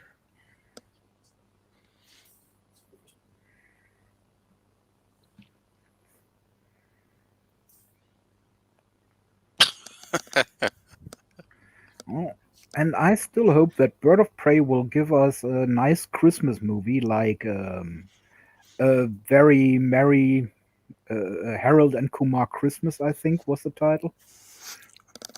You want Harold and Kumar Christmas? Yeah. Would like to watch it in English. Skipping the second movie. Yeah, we still have time to Christmas. That's true.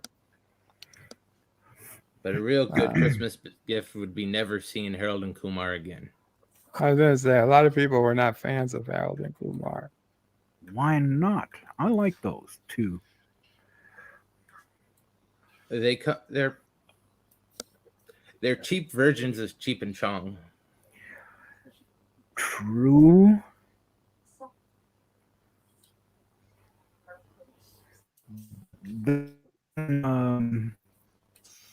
Oh, Cheech and Chong, that's so long ago, most people do not even remember them. Go back and watch Cheech and Chong Still Smoking. If you want stupid stoner comedy, at least do quality. Was that the one where he kills the spider for eating his weed and then smokes the spider? I think that was Nice Dreams. Yeah, I don't know the English titles. I think they're Cheech and Chong Up in Smoke. Cheech and Chong next movie. Nice Dreams. And then Still Smoking. There might be one I'm missing. But as I say, sometimes you have it here in Germany that they fuck up the titles completely. Like, for example, now with Ghostbusters Afterlife in English and in German, and I do not even need to translate it to English because here in Germany it's called Ghostbusters Legacy. Does the German, whatever version of the film council you have over there really have the trouble with Afterlife? I have fucking clue what their trouble is with Afterlife.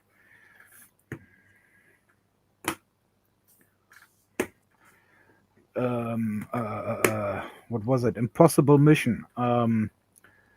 Ghost Protocol was called Phantom Protocol here in Germany, or the other way Welcome around. back.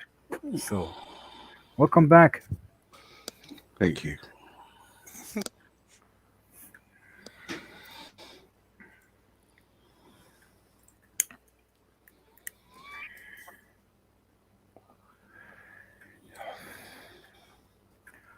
So yeah, with German titles, it's a strange thing sometimes. You get the German title completely in German, or they have an English title here in Germany, which is completely different from the original English title, which both doesn't make sense. Nope, that doesn't make any sense.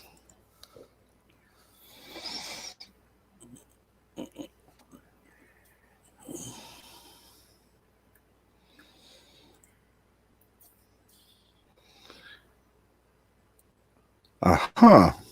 Interesting.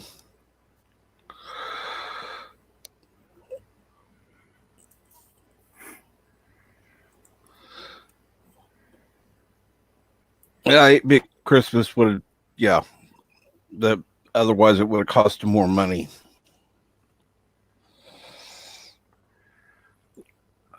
TV series I liked was The Librarians. It was called The Quest here in Germany. And because of the movie The Quest with Jean-Claude Van Damme, I didn't watch the series in German because I thought it would be a series about the movie The Quest instead of The Librarians.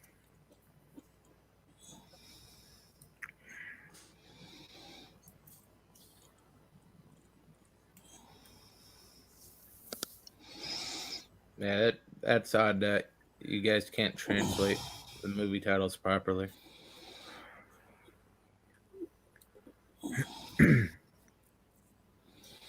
Well, if they're using Google Translate, yeah, they're not going to get them.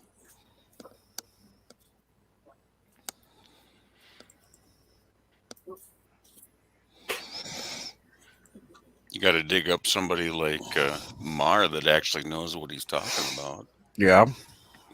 The fun thing is, a friend of mine, he used to write me sentences, and he said I should throw them into Google Translate. And he is from the USA, so he wrote me in English, and I throw them into Google Translate, and what came out was so nasty and dirty that it was actually unbelievable. Yeah. Oh yeah, coming the other way. I know some people over in Thailand and the Philippines. Some of the stuff they'd say to me, I'd put it through Google, and then it comes up something about some type of machine and your mother. And what they're just saying is, Tuesday, we had shrimp for dinner. I don't see how Google gets that sort of stuff. Google is nasty.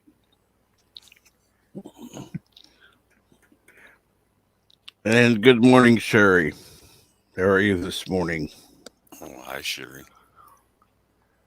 Welcome, Sherry.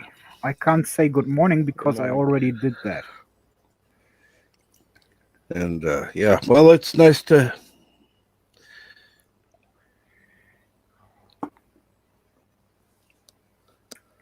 have Sherry in the chat. Of course, I wasn't on probably when she first got on, so.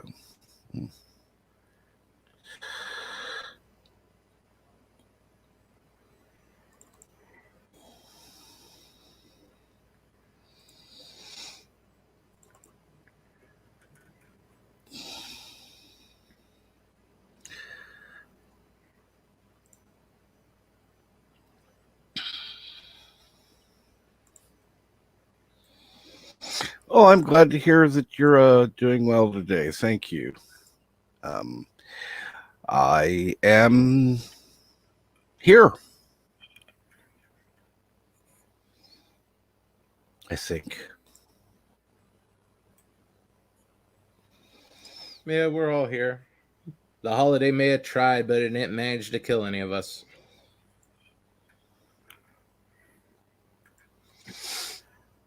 And no holidays for me.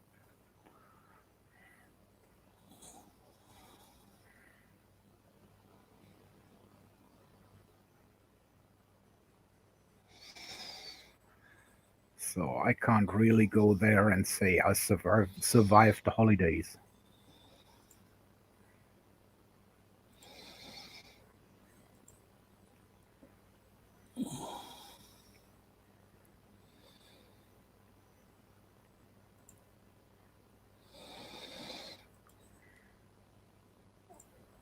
Yay, pumpkins!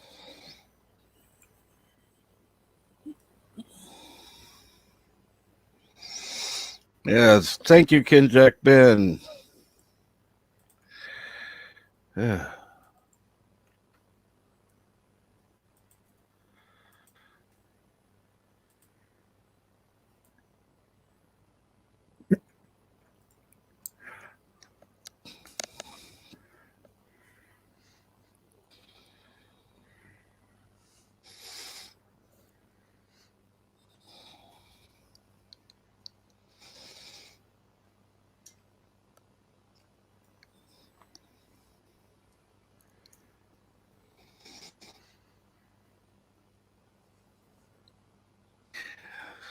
So,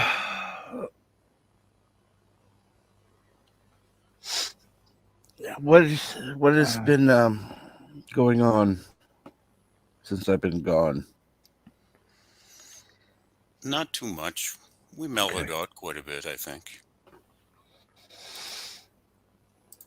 Well, I think I was mostly talking about Germans messing up American video and movie titles.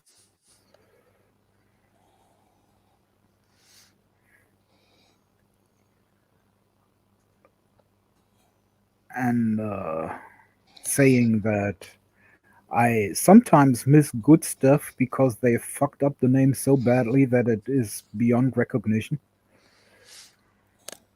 Well, yeah, that's just it. You know, if you're hearing it, you know, on the American channels, and then you're looking for it in German, you're not going to find the right stuff. It's even worse. You do not, or I do not hear it on American channels. I watch it online because here in Germany it takes a while to get here, unless it's a very good series, like for example, Game of Thrones, as it still was good. Then you had the direct cast, you had the English version, and right after the English version, we got the German version on the same day. Or, as I say, you just watched live the English version, and then they uploaded directly the German one, so you could watch the German one directly when the English one was over. But that doesn't happen too often. That there is a show like that everyone just wants to watch. The latest one would have been The Mandalorian, and The Mandalorian took 6 months to come to Germany because Disney Plus fucked it up. So everyone was already or has already seen it in English before it even came to Germany. So just so that we could talk about it and not just get spoiled over it all the time.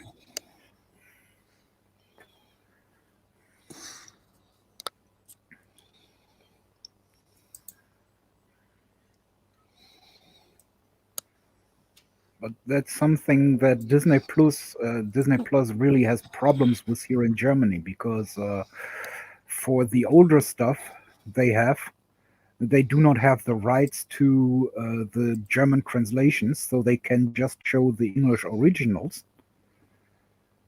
because the rights to the German translations are still with other people or with other channels. Okay, that's weird. That's Disney. As I said, that's weird. So yeah, you're right.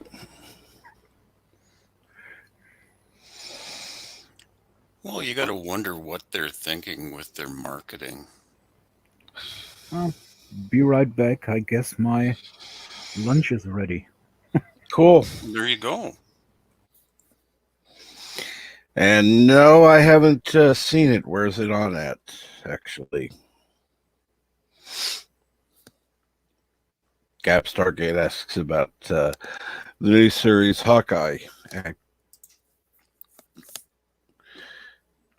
I've heard the name, don't remember where it's on. Just, yeah. Oh, that's on Disney Plus. They got the first 2 episodes of Hawkeye. Oh, okay. Okay. Surprisingly, they're like 50 minutes long. Wow. I was expecting them to be a half hour, and I don't want to spend 2 hours watching that stuff. No. If it depends. I'll listen to see if it's worth using the time on. If not, not going to bother.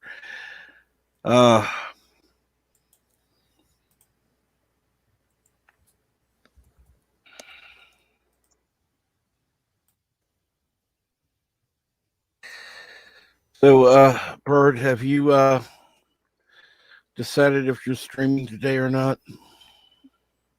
Yeah, I doubt it. Okay. Yeah.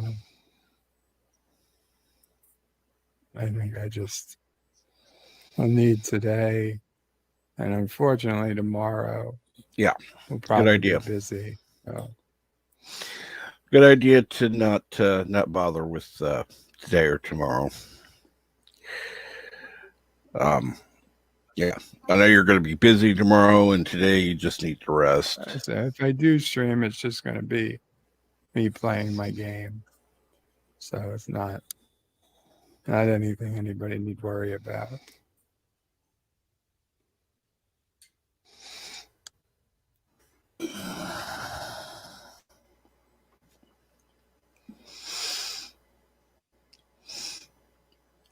Yeah, but then you'll need to have, an open panel so somebody can read your super chats. I don't usually get many on days I play the game. You get a few.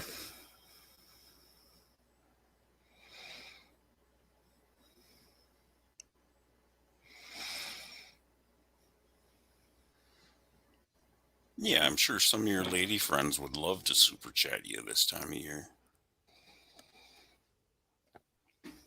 Lady friends. Yeah. I wasn't aware I had any. What about Cherry? You never know. She might super chat you. She's a lady and a friend. A YouTuber that I'm aware of doesn't make them a lady friend.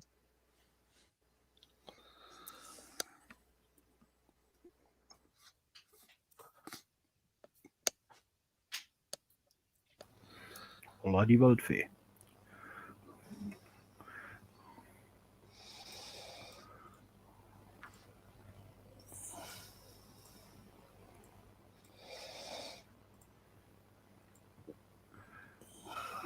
That is a very good show, Ken Jack.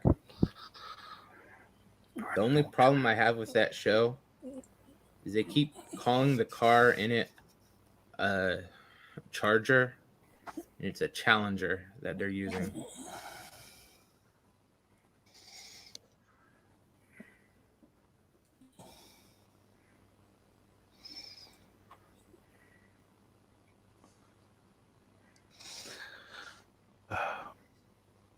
Notice is excellent. Cool. I didn't know that. Yeah, it's one of those shows back in the day when USA actually had a good lineup.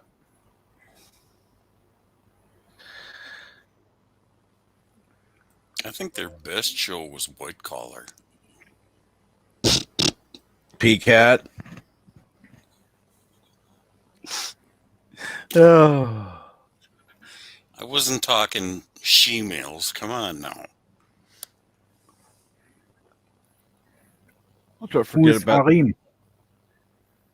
Don't forget about the the super chats from Biden and Salty Trucker and a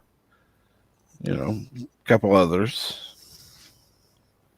Well, if Joseph is on, he'll send you $2. €2, yes. Yep.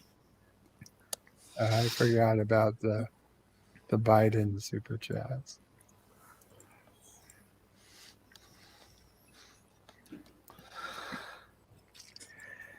And you forgot about Yosef, and yeah.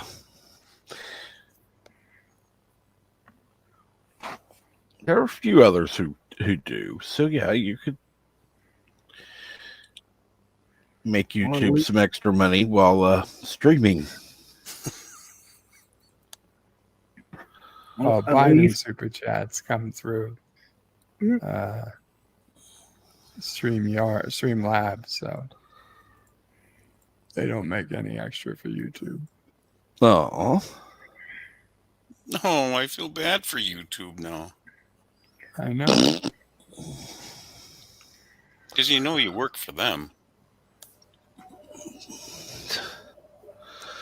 Well, if I work for them, I want some more employee benefits. Yeah. The orphan miners get better benefits than what YouTube's offering. Yeah, no kidding.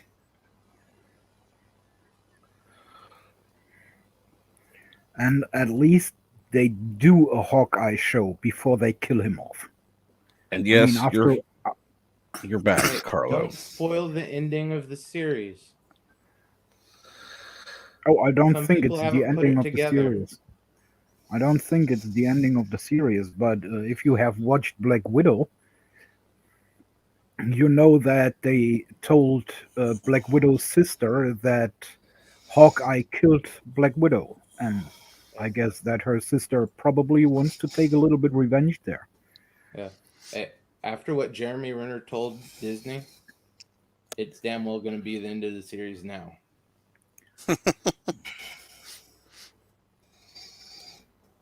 What did he say to Disney? He said in an interview, "Fuck you, recast me."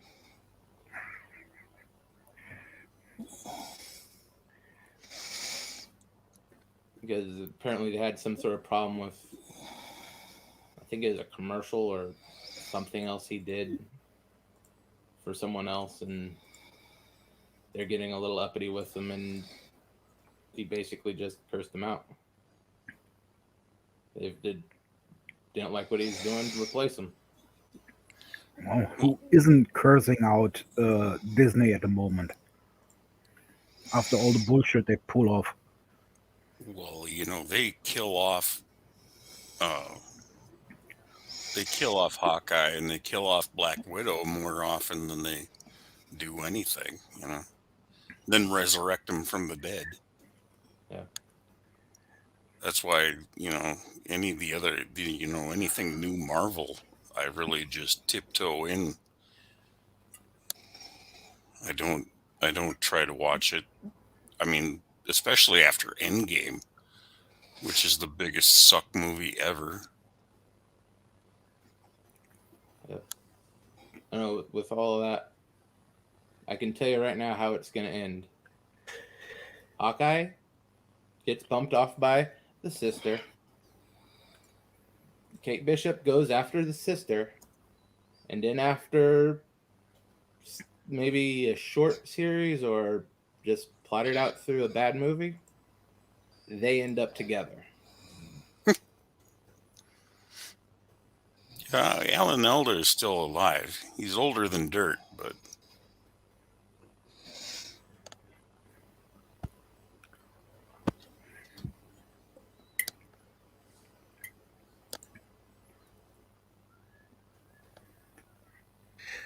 Yeah, last I heard he was still alive, so yeah. Yeah, he was a big deal on that really short-running TV show. Can't really remember the name of it. No, I do remember the name of it. I'm just kidding.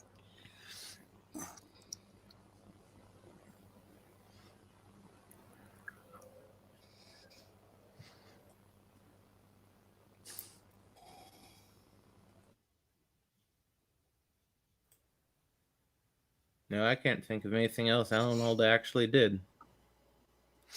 Well, there was a movie called Same Time Next Year. He's done several movies. Yeah. Yeah.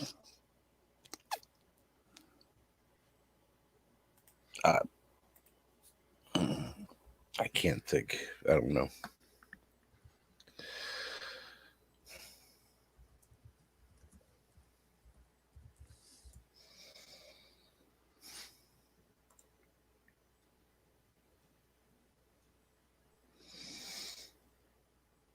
Good morning, Philip Gaming. And good morning, Philip Gaming. How are you?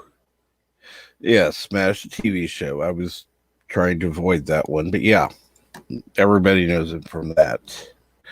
Oh, unfortunately, he has Parkinson's. Hey, Phil. What's going on, Philip Gaming?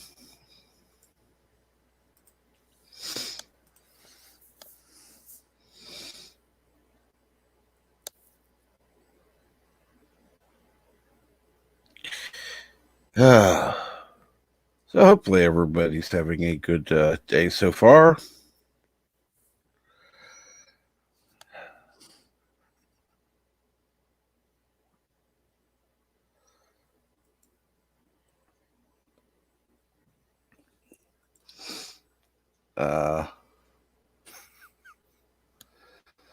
Oh God, no. One character did that to get out of the army. That's not exactly a cross-dressing show.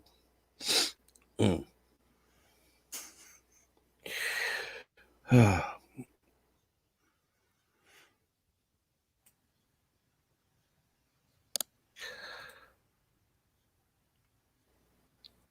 he is in Canadian Bacon with John Candy. Okay. He is the U.S. president.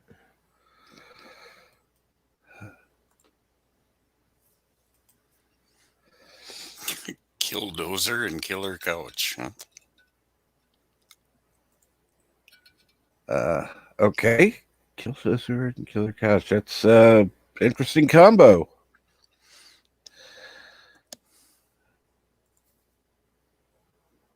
Well, you woke up from a nightmare and walked into a nightmare, so.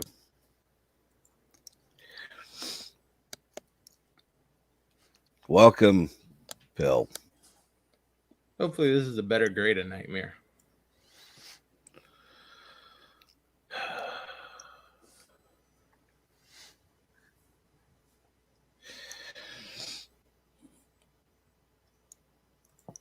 Yeah, we just got a different kind of clown in here. Not a killer clown, just a different kind of clown. Yep.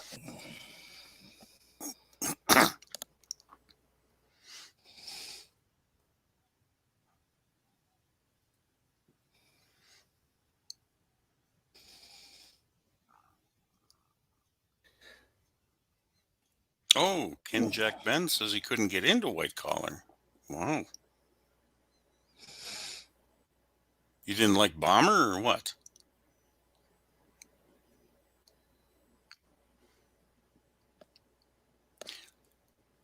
Yeah, I can see that as one of the weaker series they had going.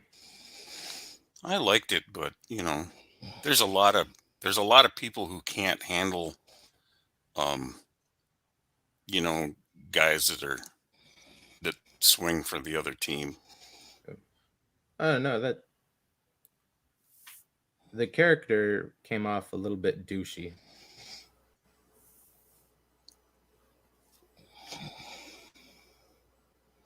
And I think that's what a lot of people had a problem with, because it wasn't widely known that he was actually gay until after the series.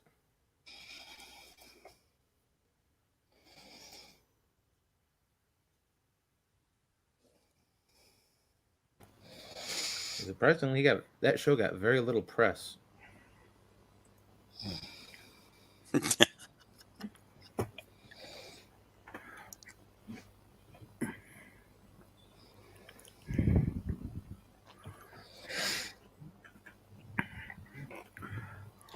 Well, Gap Stargate, the thing about the CW is they will make a remake of anything that sticks to their shoes. Like old comics from Bazooka Rappers and... I mean, don't get me wrong, I do have my crutches on some of the, CW shows, but...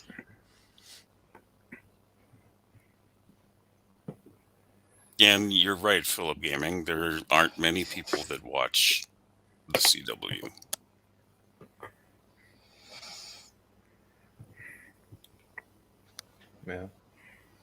Yeah, I guess Superman and Lois isn't that bad, but we all know what direction it's going to go in. So why bother actually getting invested? Superman and Lois was really kind of good, but I can see that they're going to go downhill. Yeah. It's going to be one of those sophomore years. Yeah, it's going to follow the same trajectory that The Flash did. Start off a little bit better than that people thought, and then next thing you know, it's going to start tilting down, and then season 3, it's going to fall off a cliff. Well, I thought for the last 4 years that they canceled Legends, and it keeps coming back. Yeah. Well, they did cancel it. We have a hole to fill. We can start this up again real quick. I think they just have a lot of actors on cheap contracts, and yeah. So wait, CV has all those DC characters, or? Well, they got a bunch of them. They got Superman, Supergirl, Flash. Mm-hmm. Well, and then I suppose all the Legends are probably DC too, aren't they? Yeah. Yeah, they get all those characters for real cheap, seeing as they're all connected. I was asking because I was watching Pennyworth and no one ever mentioned the series in any streams. And Pennyworth actually is a pretty nice show. I've watched it with Captain Trek. Well, the first season. I still haven't started the second season. I'm not sure where that's at. I think that might be on HBO Max. Yeah, I have no idea. That's why I'm asking. I know it was on that defunct streaming service. They had like that Teen Titans show on until they rolled that over into HBO Max, but I don't think everything migrated over with it. Yeah, well, I have Teen Titans on Netflix, and do not really like it.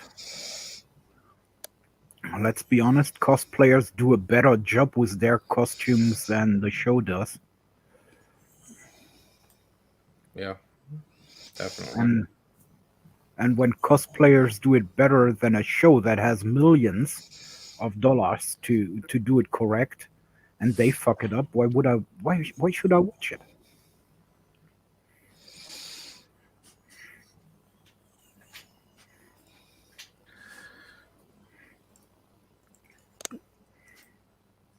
And Gap Stargate, don't count on that saving the reboot.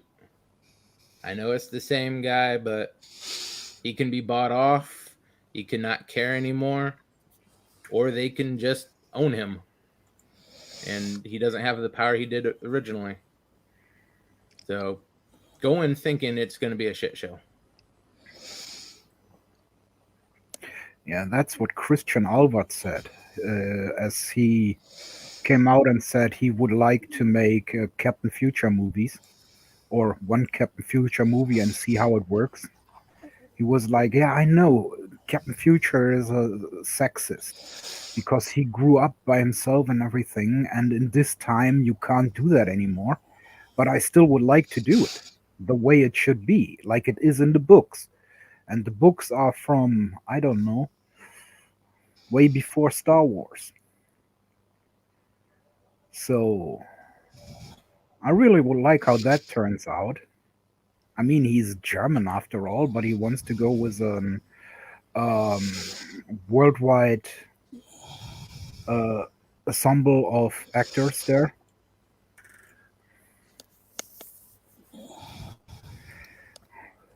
I have no idea who Captain Future is. Yeah, I know. He didn't make the round in the US because for several reasons. Which I say mostly was that they used the Japanese soundtrack to it, which was lame as hell.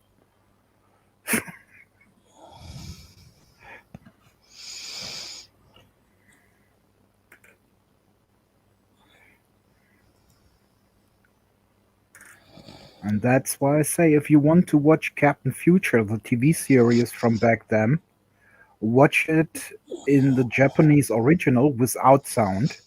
So you have the subtitles, but play the German sound over it.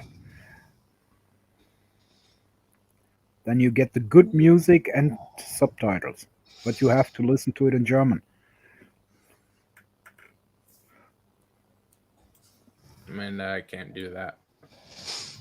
I can't hear your language without hearing a certain Austrian. What are you What thinking? has Arnold to do with it? Exactly.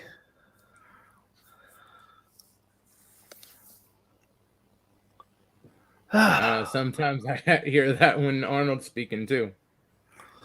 That is when he's not just not speaking Austrian or German, he's just grunting.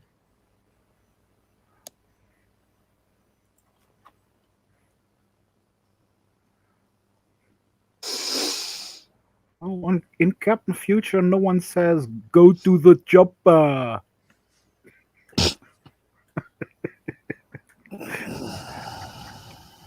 And yeah, I'm bad in doing the Schwarzenegger because I never heard him in English. Really? That's interesting. It's not a tumor. Philip Gaming.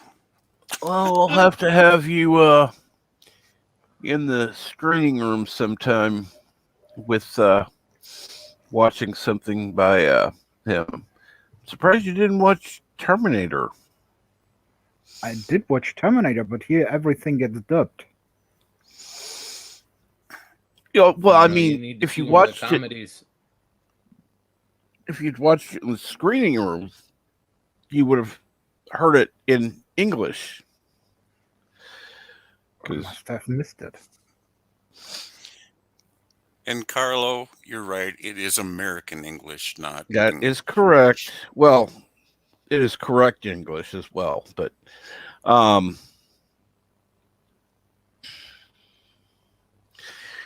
the Europeans just add extra letters to make things more fucking complicated.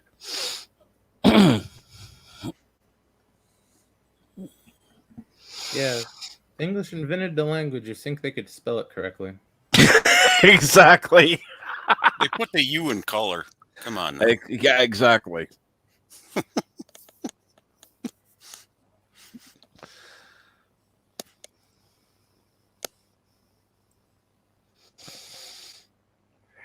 Nope, Arnold doesn't do his own voice in the German dub for whatever reasons. Probably because of his Vienna dialect. That's even bullshit to us Germans. Let's be fair and square there. And every Austrian who wants to say anything about that, now is your chance. I gladly dig out Dwarf Nose and send him back to you. Because he's probably still somewhere hidden here in Germany.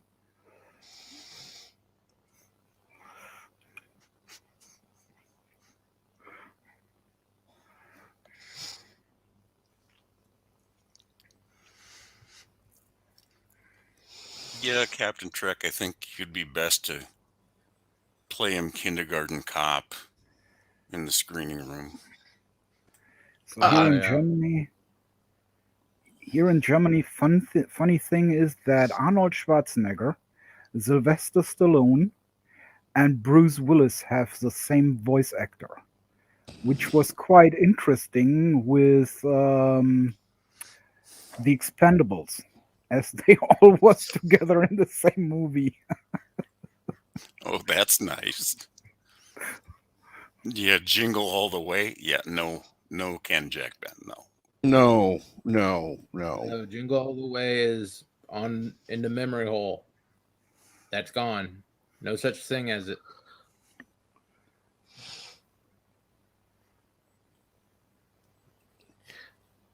It would, if you cut out 90% of it, it would be a decent short.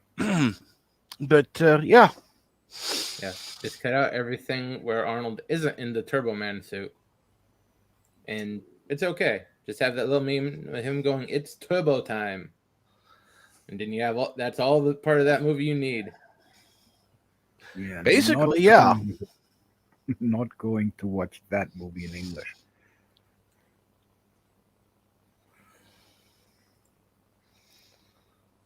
I talk from time to time. What was that other one called? Last Action Hero. Don't need to watch that again too. That one's not too bad. Remember that one? Little magic movie ticket. Oh, okay.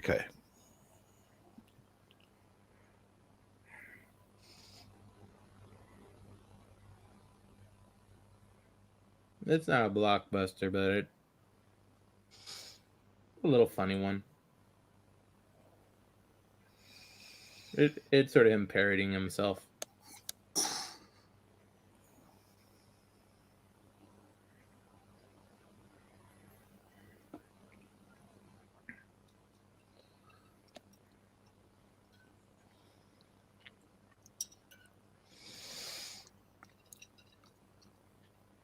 Watched Jingle All the Way yesterday with my son and ex. Were you wanting to punish yourself or them? The ex, probably. Probably. Yeah.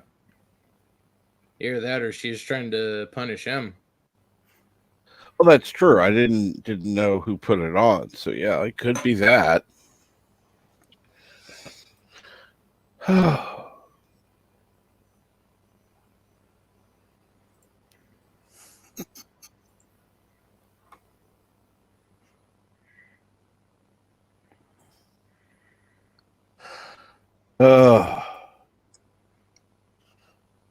What's shit? I can't think of his name. The neighbor who all the women slept with. Phil Hartman. That's it. Yeah, Hartman.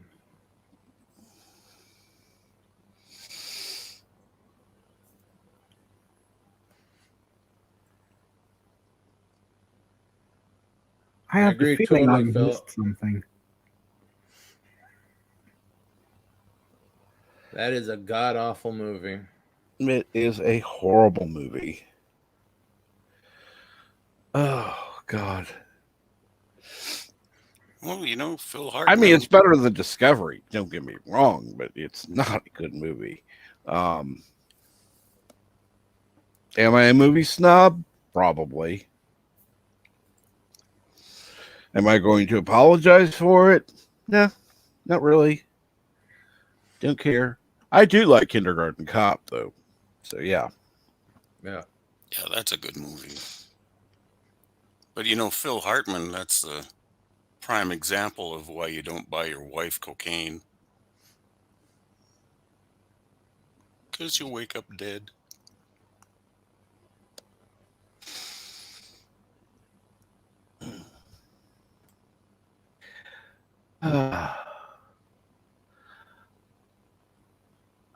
Let's see here.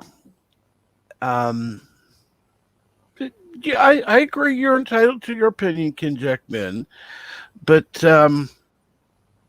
it's just not a good movie, in my opinion. It had potential, but it kind of fell flat. Yeah. It should have been an easy win. You got Sinbad and Arnold, but it just somehow they couldn't make it work. No. And most of Sinbad's stuff just sucked. It wasn't even that funny. Except really the part underwrit him. Except the part where he threw a package and it actually was a bomb.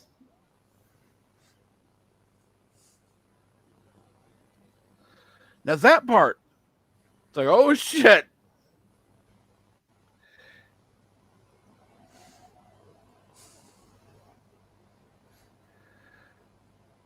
Yep. I will give you that last like 10-15 minutes where they're actually in the parade and fighting over the Turbo Man doll.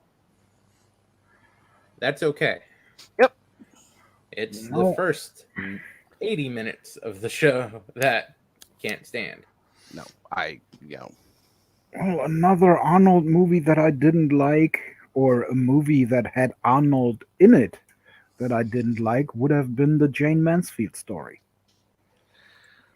And yes, Philip Gaming, yes. Something that kindergarten kids knew in the 90s that some adults don't know in 2021. And I'm sorry, I don't mean to offend anyone who identifies as something other than male or female, but simple biology. Yep. See you around, Cap. Nowadays, that kindergartner would get sent to the principal's office for saying that. Oh, God, yes. Not only that, they'd be suspended. Yeah. I'm sorry, little boy, you're a transphobe. Now you have to be punished to the severest extent we can manage. Yep.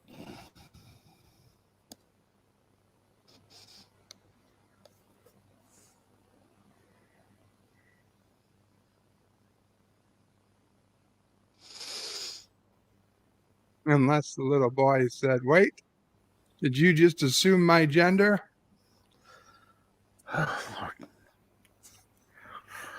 That would be something that would be happening today. Only because they would be raised by idiots.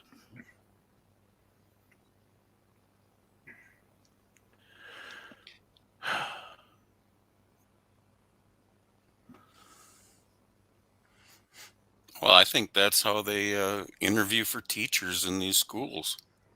Are you an idiot? Yeah. Yes. Oh, you get to work here. No.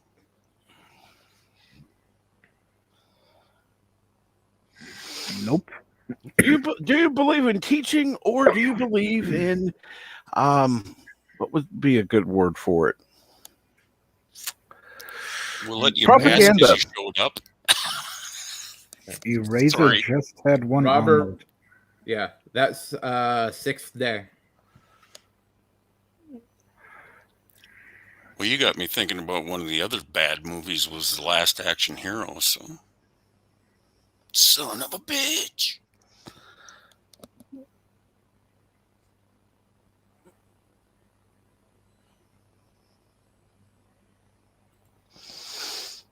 Okay, let's see here. Geek Hero Bubba, the best compromise here is to acknowledge that there are only two sexes, yet there can be infinite genders. No. Let me do something.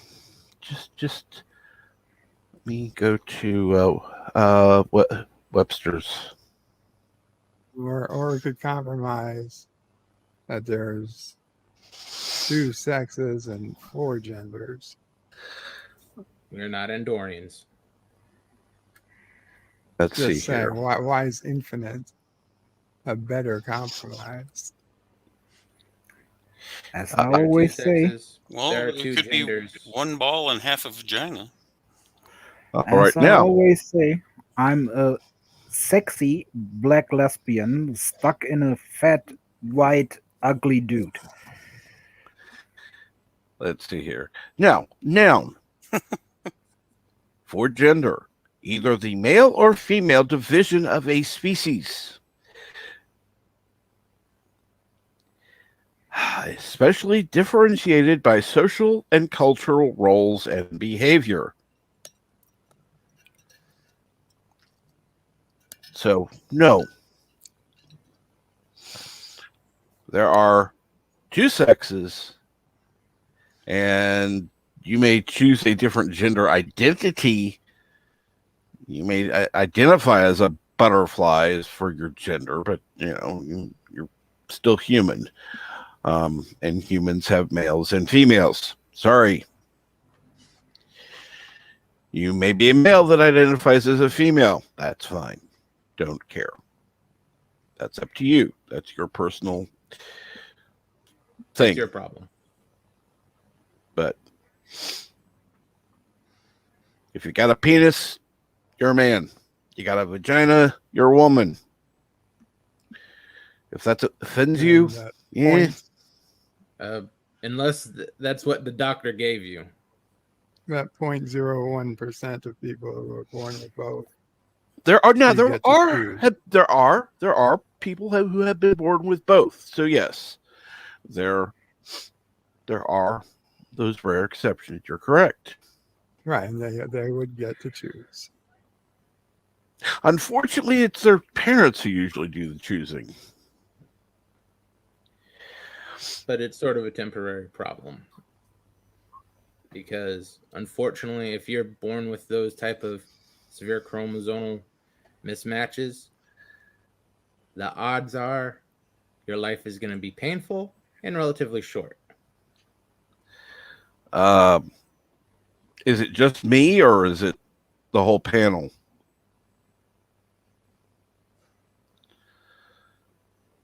No, I'm not Sound catching fine. any Yeah, buffering at all. Fine on, yeah.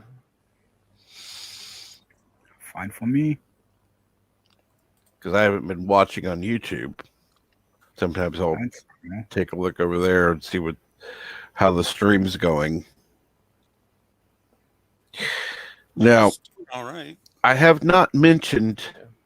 It looks fine. I have not mentioned the featured channel again. Ninja Knight. He is definitely more political than I am. I do enjoy listening. He gives, obviously, he's in Ireland, so obviously he gives an Irish perspective, but he also does talk about U.S. issues as well. So I would definitely check him out.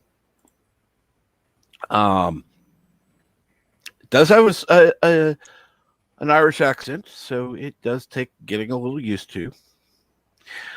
Fortunately, I don't have that issue because I've gotten used to people with different accents all over, so it's not an issue for me.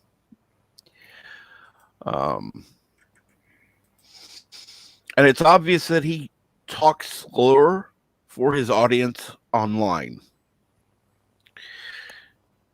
Because if you hear an Irishman talk in normal speed,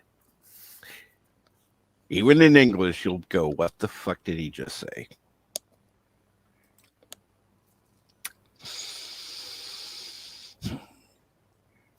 Trust me, I've had the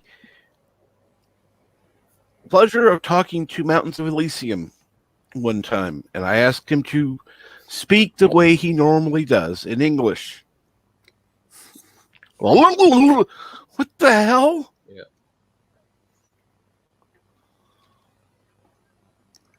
That is not English. That is something close to Gaelic. But no, I mean when he's talking in English, it's like they talk fast. Trust me. It's yeah. So he definitely, when you hear him on different streams, is talking slower for people who are, not used to Irish speed.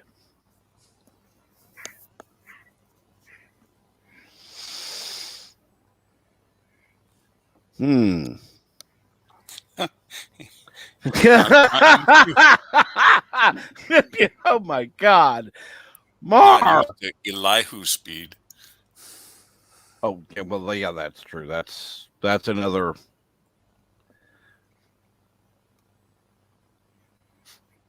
Well, I think that's why he has to get stoned all the time, because he'd be like in,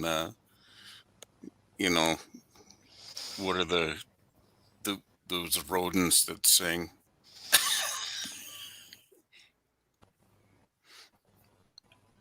What, the chipmunks?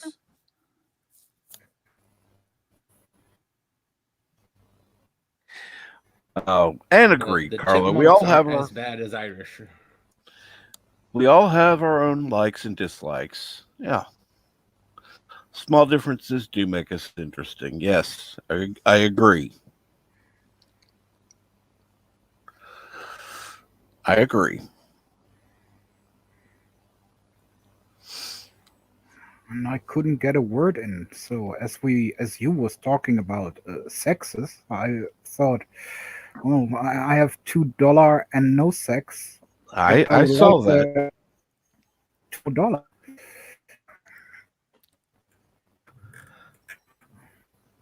Yes, I saw that.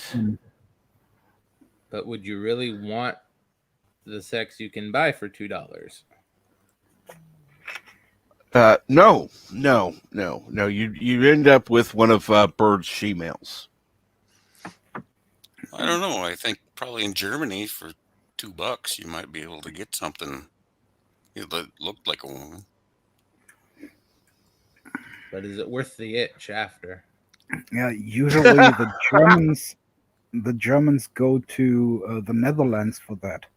Ah. Women there look better and they are cheaper. They look better and are easier to get. Still not. Question though, are they actually female or do they just look female? Oh yes, they are. Well, there is a difference. See, the French woman, you can get them at any time you like. But the Dutch, you can get them easier than even the French woman.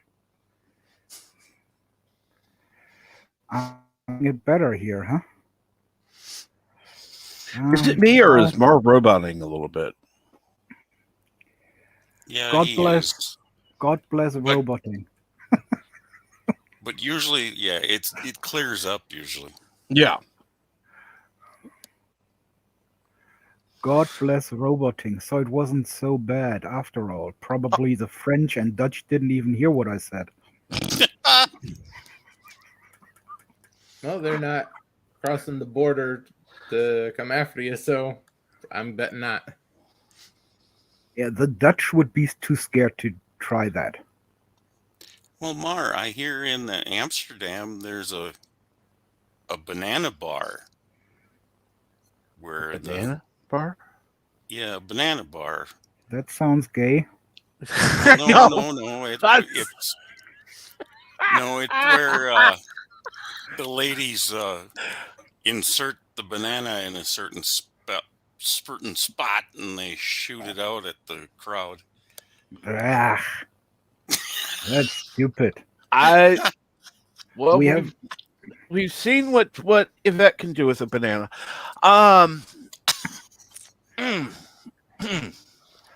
We have on the Reeperbahn here in Germany, in Hamburg, we have the same thing, but they don't use bananas, they use cucumbers.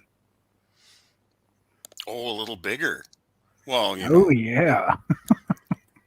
Yeah, that's like the old joke where the lady says, well, stick your hand in. Now stick the other hand in. Now clap. I can't. Well, tight, right? Sorry, that was abbreviated. on the Reeperbahn, they have this thing. It's called cucumber shooting. So the lady inserts a cucumber in this special spot, and then the man hits on her belly, and the one who shoots the cucumber the farthest wins a bottle of champagne. Bottle? Wow. I figured it'd be a You glass. Europeans call Americans screwed up. No kidding. Expensive stuff there. And is it real champagne or not? Yeah, it's real champagne. From France. Otherwise, I would call it sparkling water or sparkling wine or whatever. Okay, right. I was just clarifying. There are people here that call sparkling wine champagne because it's got the same stuff. It has to actually be from champagne to be champagne. Well, there is one vineyard in California that has the rights to name it champagne, but the rest of them don't. Well, why do they have the right? I don't know why. I think they just paid for it. Well, Captain Trek, we have watched Traumschiff Surprise. Yes. And they try to give Rock a glass of Prosecco, and it's called, and they call it Prosecco and not champagne for a reason. Oh. Because it's not champagne, it's just sparkling wine. Ah, okay.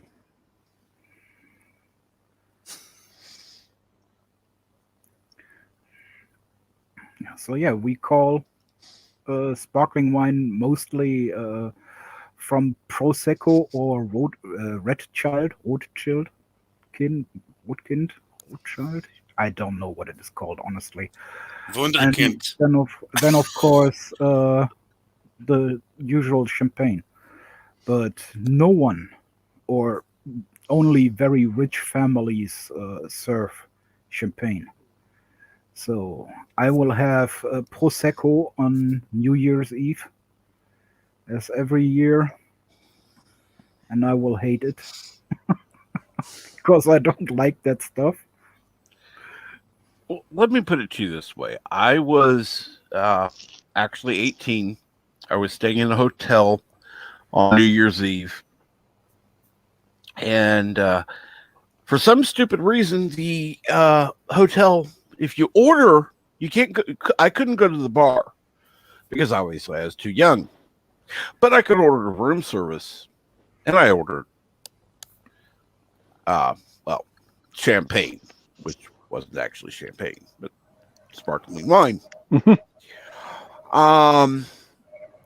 And I don't understand why everyone thinks it's so fucking wonderful, but I had some. Hello, Mr. Lundell. And good morning, Mr. Lundell.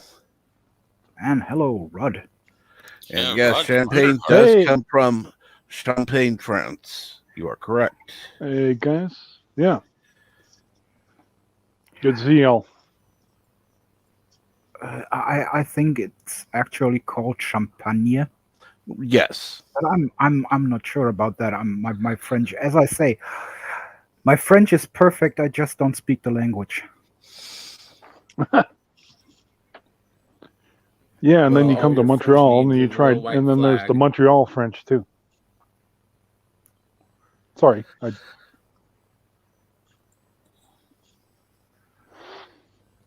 Yeah, and then there's the Montreal French, as I was just saying. Yeah. What about it? What's different about it? It's, well, actually, a Canadian would sit there and it's just like, oh, that's Montreal French, you know. And that's also because, like, I know it sounds funny, but I mean, like, it's kind of like as if Popeye was trying to speak French, and then like they have this constant like, you know, and that there is what they are saying, you know, and like That's kind of how it comes out. They just have this kind of like certain affliction, whereas like yeah, again, you go to France, and to a small degree, I kind of understand them. Like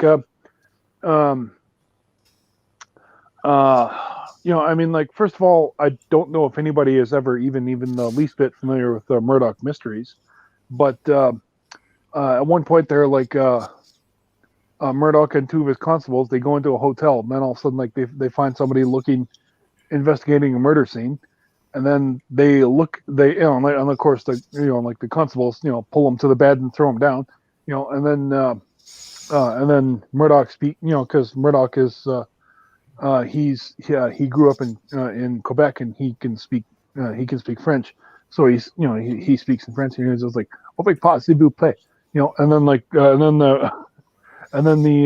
the Frenchman turns around and he pulls out his credentials, and it turns out he's a French cop, and then all of a sudden and then he says, "Let's do English, please. Allow me a chance to massacre your language," and like that's just it. I mean, like Frenchmen look at the way Quebecers, French Canadians, speak French, and they're kind of like they don't like the way they speak their language, because it again, and I can kind of see that. You can kind of see there's this Montreal affectation where that comes off of where they're just kind of like, and that there is what they say when they did it, and they and like they have this thing about them, and like I see it actually even like in both in the men and the women. That's oh my that's god, oh my god, Geek Hero Bubba. Guys, I heard funny. You heard a French Canadian and a Cajun speak broken French at each other over radio. Oh my god! Yeah, sounds like a nightmare. I can only say hello in French, which is "Voulez-vous coucher avec moi?" and I still haven't found out why I got hit for it. See, that's just it, Because it's a line in a music in a video. It's not just that, but it's also the fact that like the French look at it as like a way of just like totally like destroying their language. They're just kind of like they're just kind of like you can't speak my language. I mean, so they look at they look at the Quebecers the same way the Brits look at most of America. Pretty much, yeah. I mean, here's another thing too. I mean, like I've been to Cuba and what do you call it, and Cozumel, and both times I'm like I speak enough Spanish to be able to like on a conversation level, Yeah. And that's more a dialectical thing. And the Spaniards true, but I mean, like are okay with the way Mexicans and Cubans and whatnot speak the language. It's just a little bit.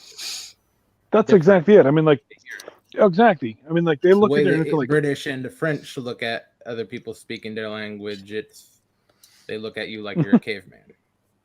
Oh yeah, exactly. I mean, like, because like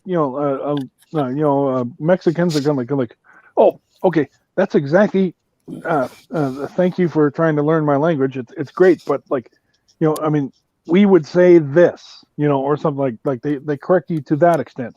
Only if it really extends them. But like mostly they're just kind of like they're just kind of like not gonna. Oh, gracias. But like. Whereas French would just instantly like insult you for kind of like I mean, another good example is like I don't know if anybody has seen Monuments Men, but Matt Damon shows up in France during the Second World War, and suddenly I mean like he's speaking French, and all of a sudden like and like the Frenchman kind of looks at him and is like, James, where did you learn the French? And like Damon just kind of shrugs, oh well, here and there. And he kind of looks at him, and then Damon's like, Montreal, and then the Frenchman just kind of like, oh, shakes his head and just kind of like looks down and like, which again, like Yeah, That's the way generally how the France. French are, though. Yeah.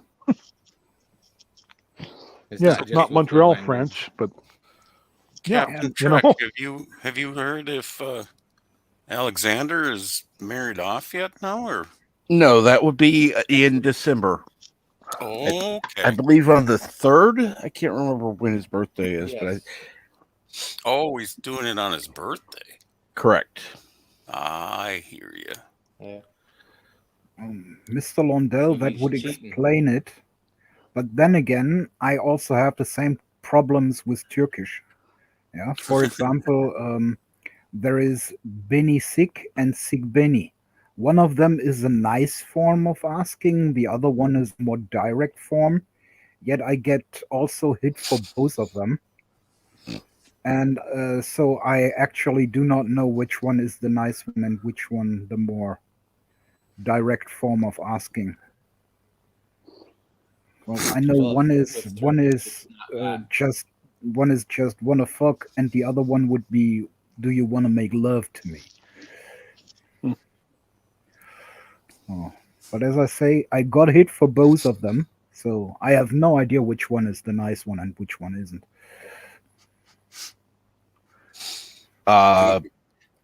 Nope, don't know. And Carlo, I laughed harder when you said, "Damn it, Gim." Yep. That's kind of funny. That sounds like a proper American English. Damn it, Gim. Don't give up, Carlo. Don't give up. It's day. It happens. I'm guessing you're on your phone.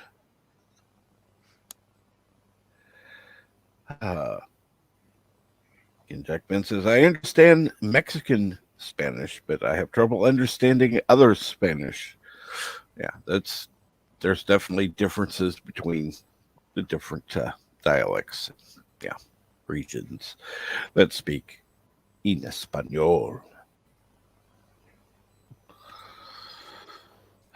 Yeah, I gotta say too, like like Cuban Spanish, they manage to they rattle it off so fast. Sometimes it takes a bit for your mind to process, what they said.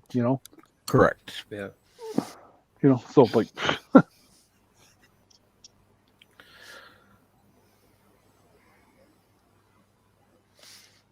Well, that happens a lot around here, so. You get Mountains of Elysium on high on coffee or whatever.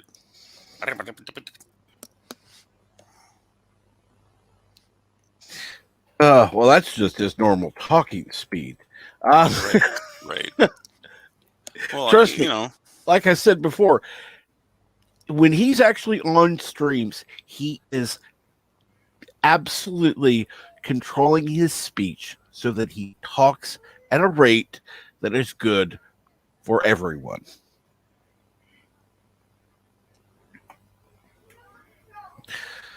Oh, goody! The kids are here.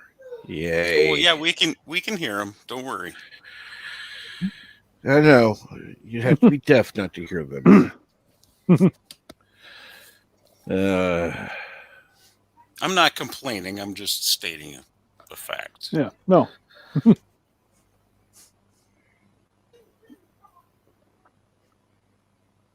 Why do people have kids again? I don't know. At this point, I think the human race needs to just die out and see what the Earth can come up with next. The next dominant species can take over. Maybe they can do better. It is a tough choice between end of the human race and no damn kids. And good morning, Orville Nation. Yes, good morning, Orville Nation.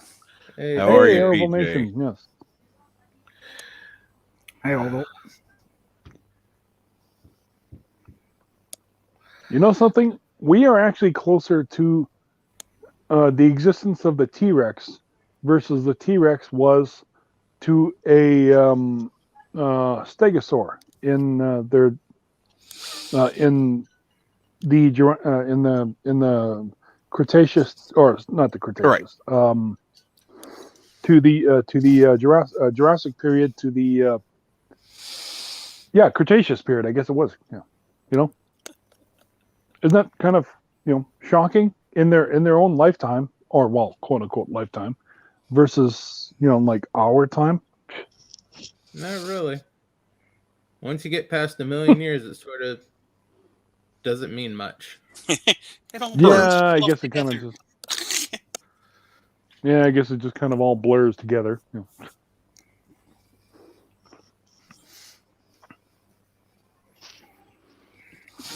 Well, kids in the USA probably have something to do with that you do not have milliliter coffee filters.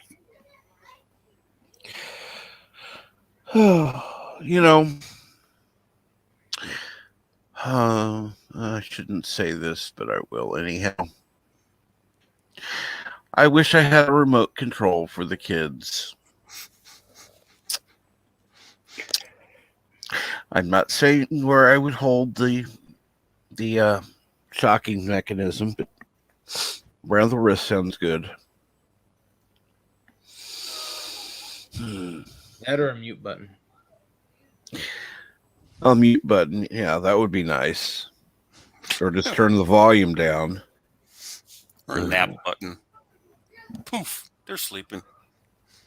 Well, that would be nice.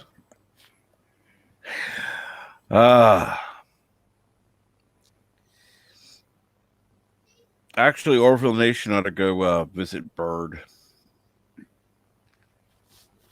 He's in New York. New York.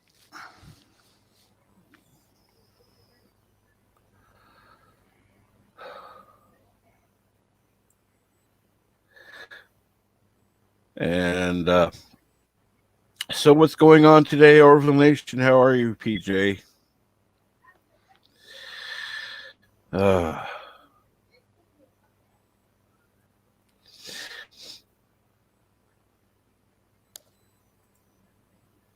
Someone said if it wasn't for children, we would live forever. I disagree.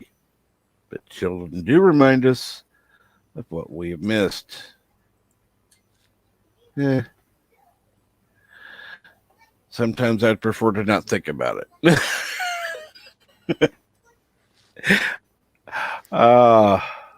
Just remember, Captain Trek, it's been a long road getting from there to here. You're going to make me talk positive about Discovery. I know. At least they have a Star Trek theme. Wasn't that just so sad that the only good theme, there were only 2 episodes of Enterprise that had a good theme song. Absolutely. And it was the mirror episodes. Now, if they were to go back and replace the theme with that theme, I'd be happy. Oh, hell yeah. Or just switch to end credits. Well, that's true. Well, I like that song a lot better now than I did back then. When it first came on, thank God my TV had a mute button, or there would have been a hole in the boob tube. Like I said, yeah, at least now with online stuff, you can skip the intro, but yeah, it's the only Trek series I actually skip the intro on.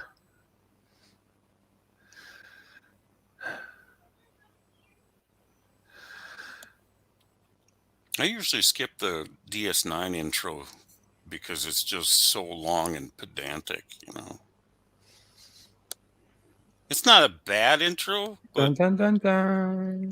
Here we go. Dun, dun, dun, dun. We lit somebody on fire. Dun, dun, dun, dun. So, yeah, about the skipping intro, it's really only a Netflix thing. I didn't realize it. once your series leaves Netflix, you can't skip the intro on Paramount Plus or Hulu. Well, you can I skip thought my ahead. Fire Stick has that fast forward button. Well, you can fast forward, but the actual skip intro, I believe that's a Netflix only feature. That sucks. I believe they have it on Prime as well. It just doesn't show up regularly. You have to navigate sometimes your on way Prime. to find it. Yeah, Prime is always kind of like they're haphazard. They got they have kids like me that are a little ADD or something, and Cap, squirrel. Cap, we got several people backstage if you're interested. Several people?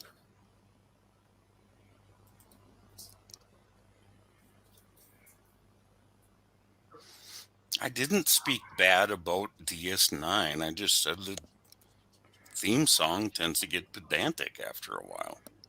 I would like to know how many of them identify as women. At least one. Would you like me to bring in the woman?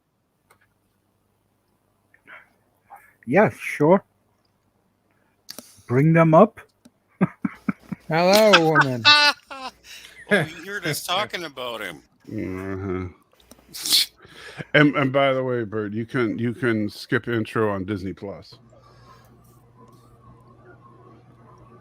There's Mr. Longdell. Mr. Longdell. Woo. 100% man.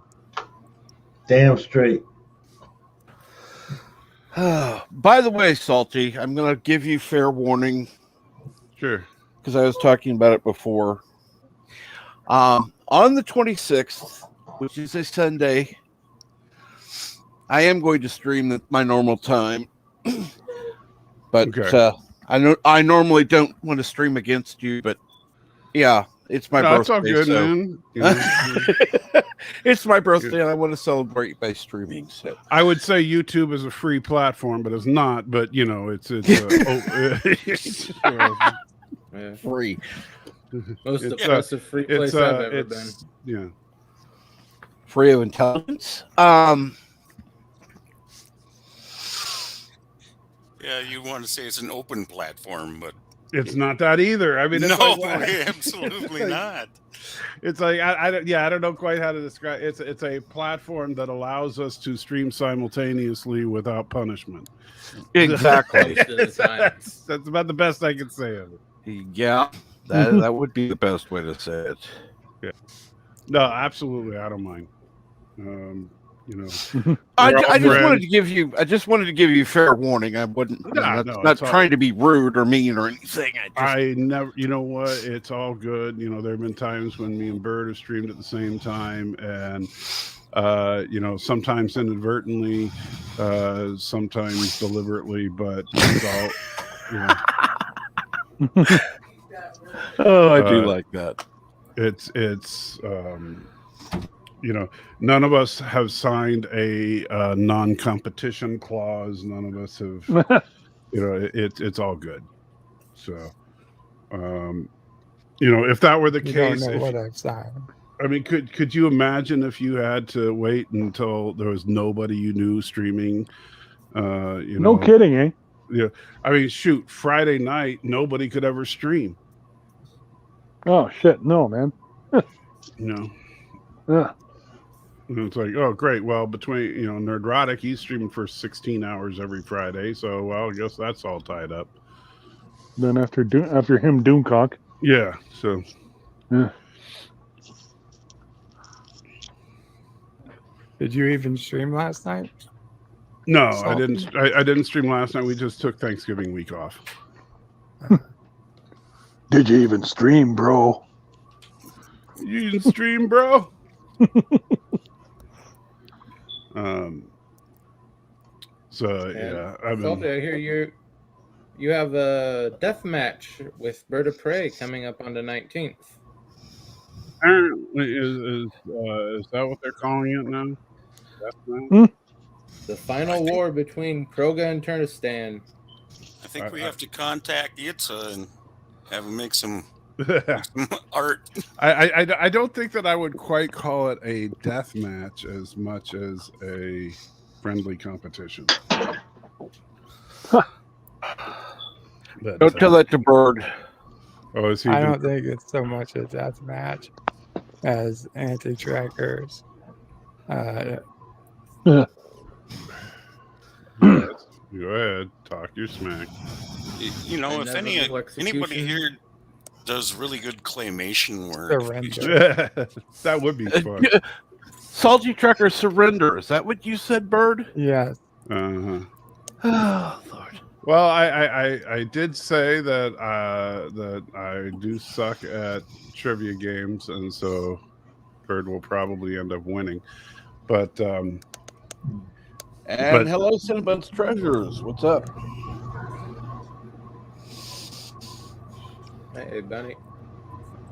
That'll surprise everyone if you win. Even you, then, Salty. Yes.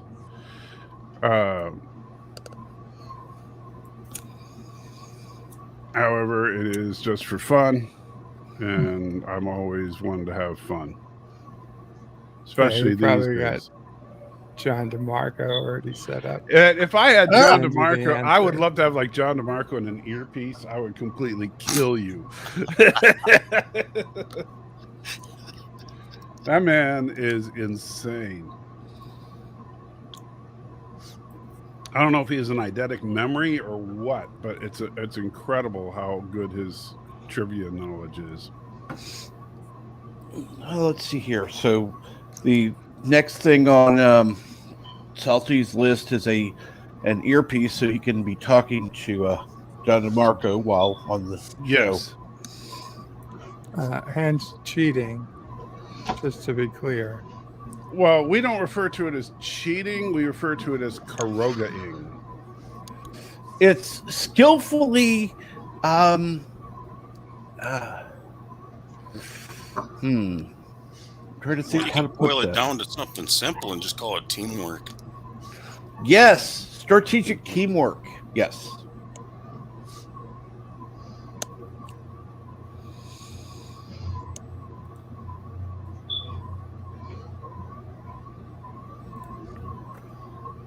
So, have you guys decided which captain you're playing with? I have no idea. We don't usually get told that till the day of. Oh, okay. I think this will be my first time on Question of Trek, so yeah, I don't know how it works. Oh, it's a lot of fun. Yeah. Oh, by the way, we saw last night. Me and the wife watched Venom. Let There Be Carnage.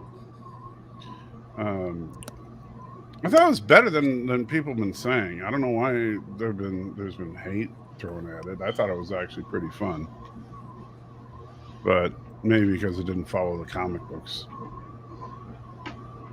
But any of you guys seen it? Yep.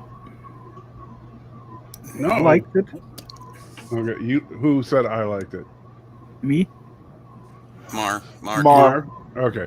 Whenever somebody says me, and it's a panel of face where you can't even see anybody's face, so it's like I don't no idea who said that. Anyway, but if you haven't seen it, oh man, best post-credit scene in a Marvel movie ever. Yeah, no, I did, and yes, I agree. I love it, man. Yeah. Post-credit scene was like it was the first time. Like there's post-credit scenes. Like this was the biggest oh my gosh moment post-credit scene since Nick Fury came out of the shadows. Sort Absolutely. of predictable though. Yes, but so is the Nick Fury though. It's like as soon as because you kind of knew with the Nick Fury moment that okay, they're gonna set up the Avengers. But yeah, especially exactly. since they did the whole thing with S.H.I.E.L.D. through the movie.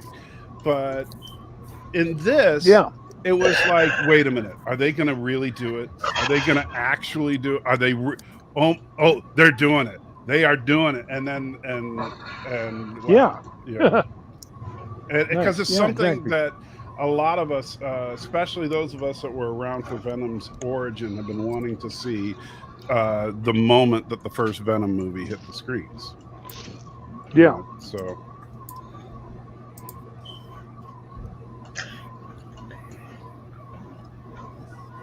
Yeah. I still miss that giant white spider on his chest and back, but I mean, like, yeah. But now you see, the thing is that with what they did in that post-credit scene, that's a distinct possibility for the future. I hope so. Yes, like, I don't know if you saw it, but if you haven't, check out Jeremy Johns did a spoiler talk on the movie. And he talked about how he thought they could get to that version of Venom with what they did there. Oh, that's okay. I mean, usually I caught him. I just didn't catch the spoiler talk one. So anyway, that's got me pumped. I was very excited about that.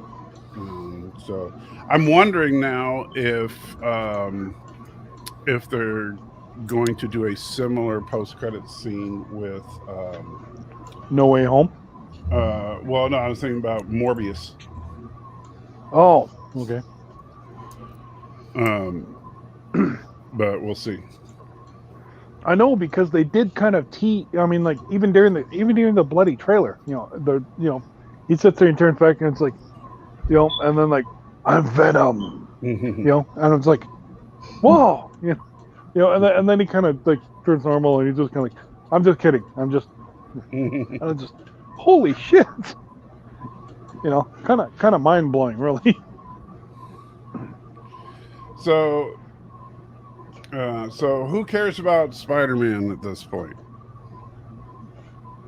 Are you kidding? I'm crapping my pants, hoping for a Tobey Maguire, Andrew Garfield, Tom Holland thing.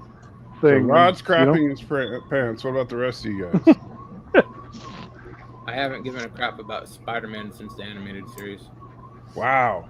Have you seen any of these movies? I've seen them all, and they're all extraordinarily mediocre. Wow. Some people I can't see. Can't please everyone. No. Yeah, I'm in complete dislike of all the new Spider-Man movies. Really? Yeah.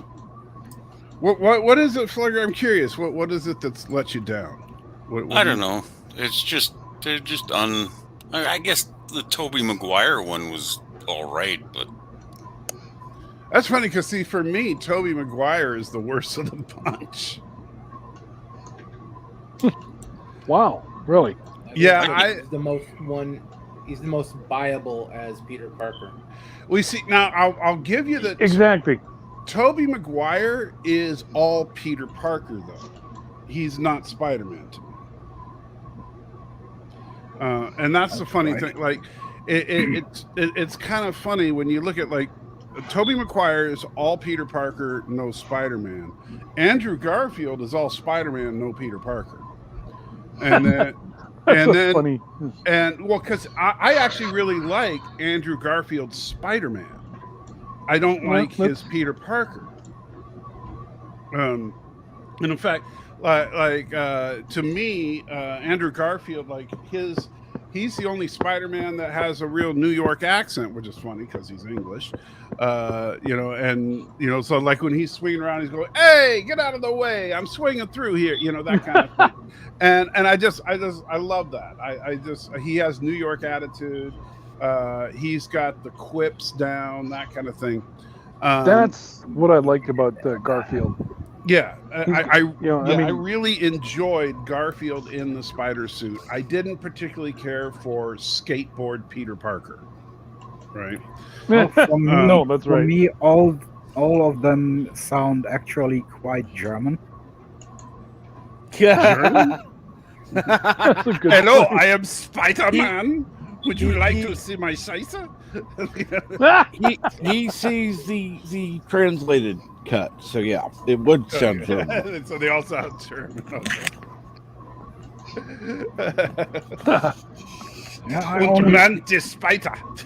I've only seen the dub versions, and So I actually Super can't Blubberpuss say makes a good anything point there. about the accents. What did he say? Super Blubberpuss says like the new Spider-Man sucks. No secret identity. Everyone knows who he is.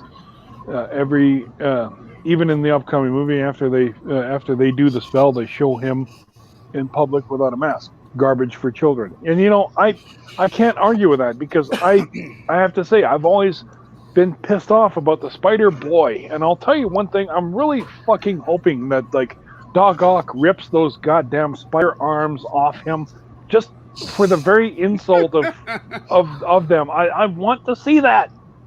Well, if you look carefully, and this is, I've been looking at the trailers and stuff. It looks like Doc Ock is stealing Spider-Man's nanotech. So I don't think, yeah. So which I think is interesting. And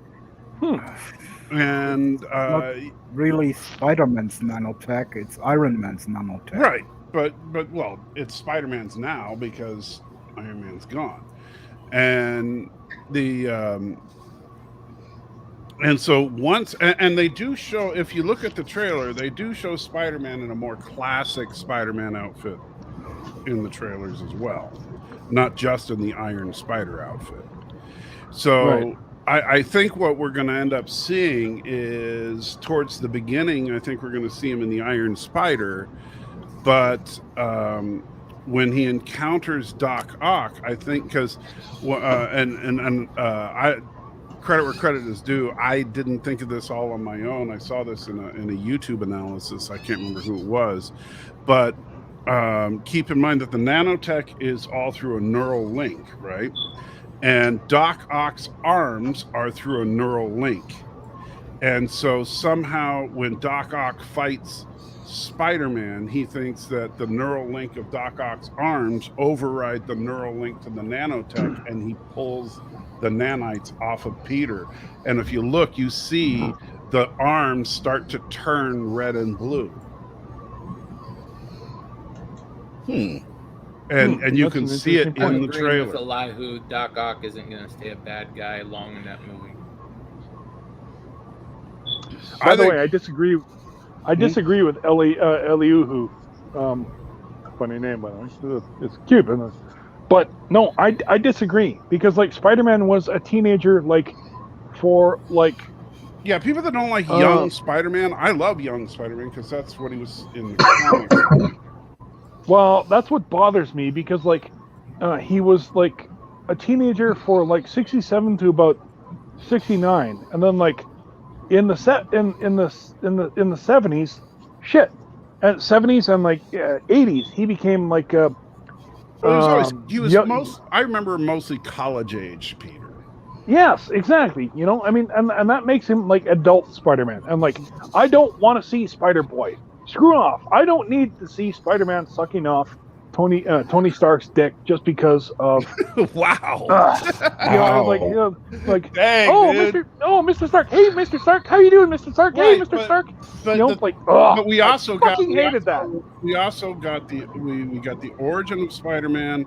Now we're getting Spider-Man. We're graduating high school. We're going into college age Spider-Man now. So I think, and it's not like, because this isn't comic books where it takes 25 years to get through college, right? So these actors age in real time. So So Tom Holland is not going to stay a teenager for 30 years. No, but I mean, like, I'm just tired of them rehashing that over and over again, and then all of a sudden, like, how you doing, Mr. Stark? Hey, Mr. Stark, what's this problem, guy's problem, Mr. Stark? I'm just kind of like, ugh. Well, but you act like that's what it's always been, because we've had Tobey Maguire and Andrew Garfield, but they weren't, as you said, sucking Tony Stark's dick.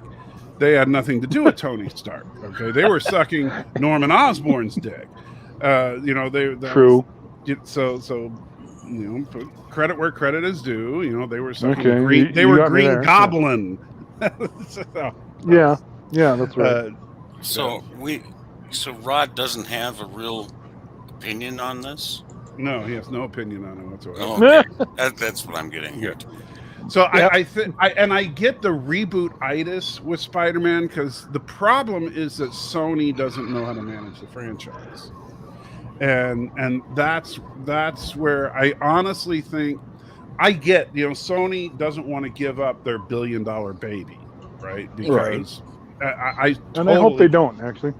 Well, I hope they do, because they don't know how to manage it. They've run it into the ground twice already.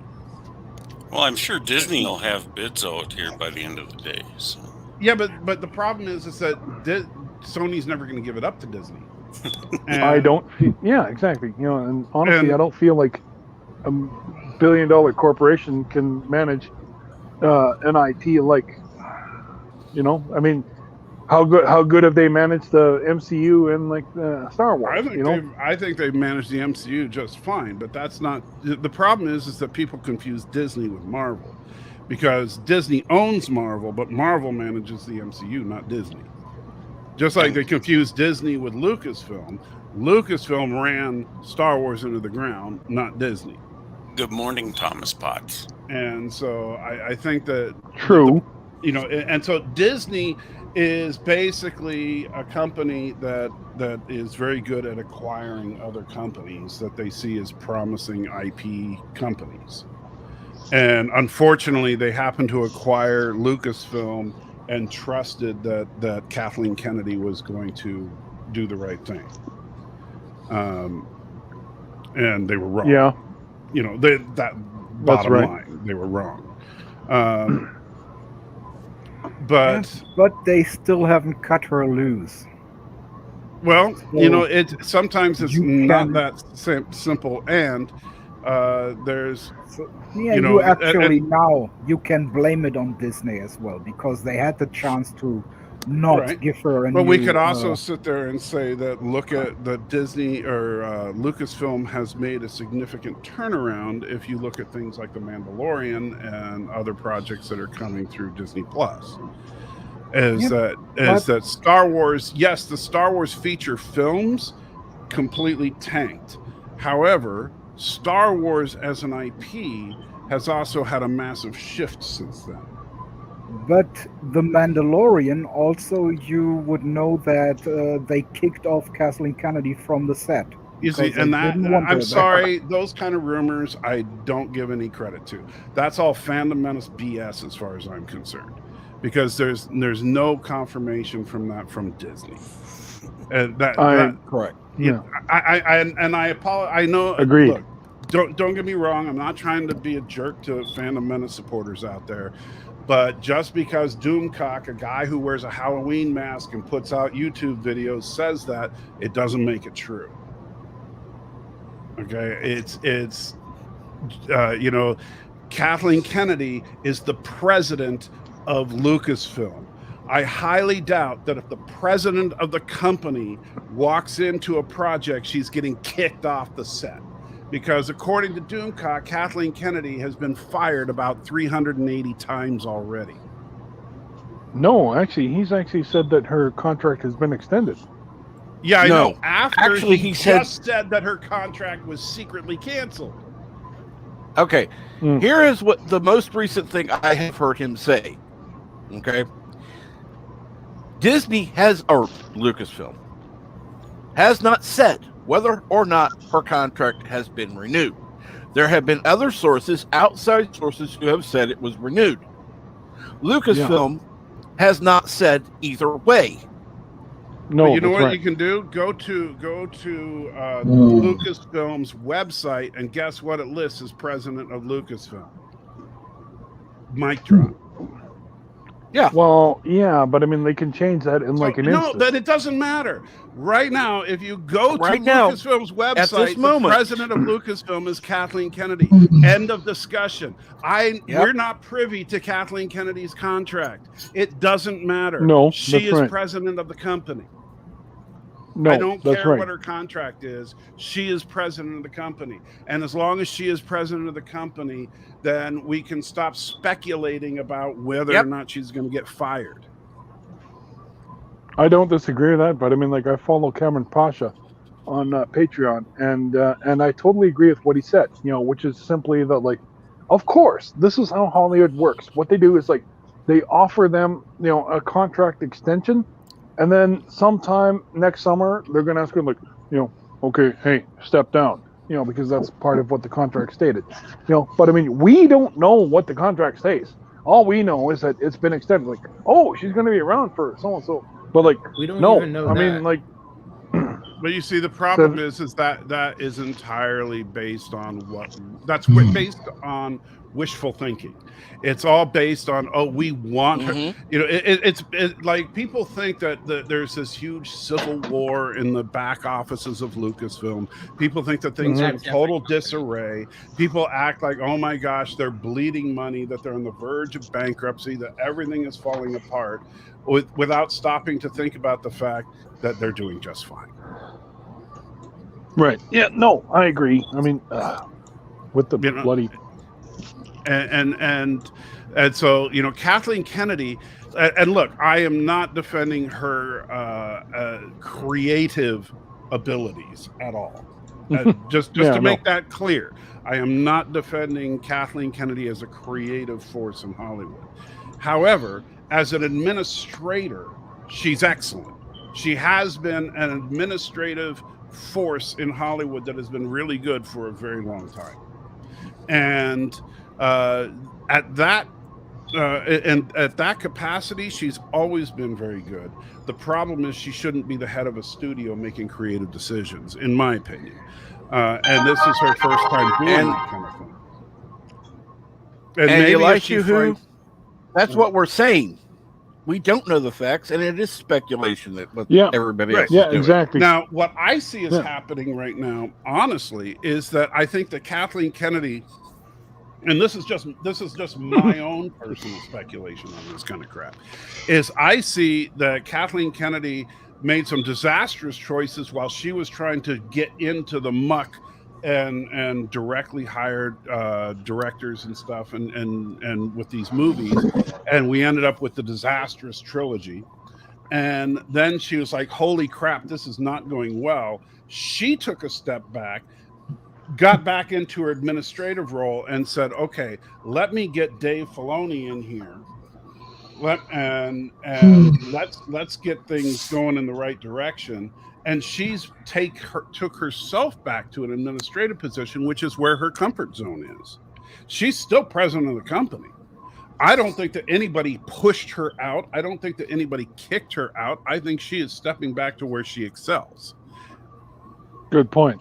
And so, to a point, you're right, but I doubt it's 100% voluntary. Who's gonna look? The no only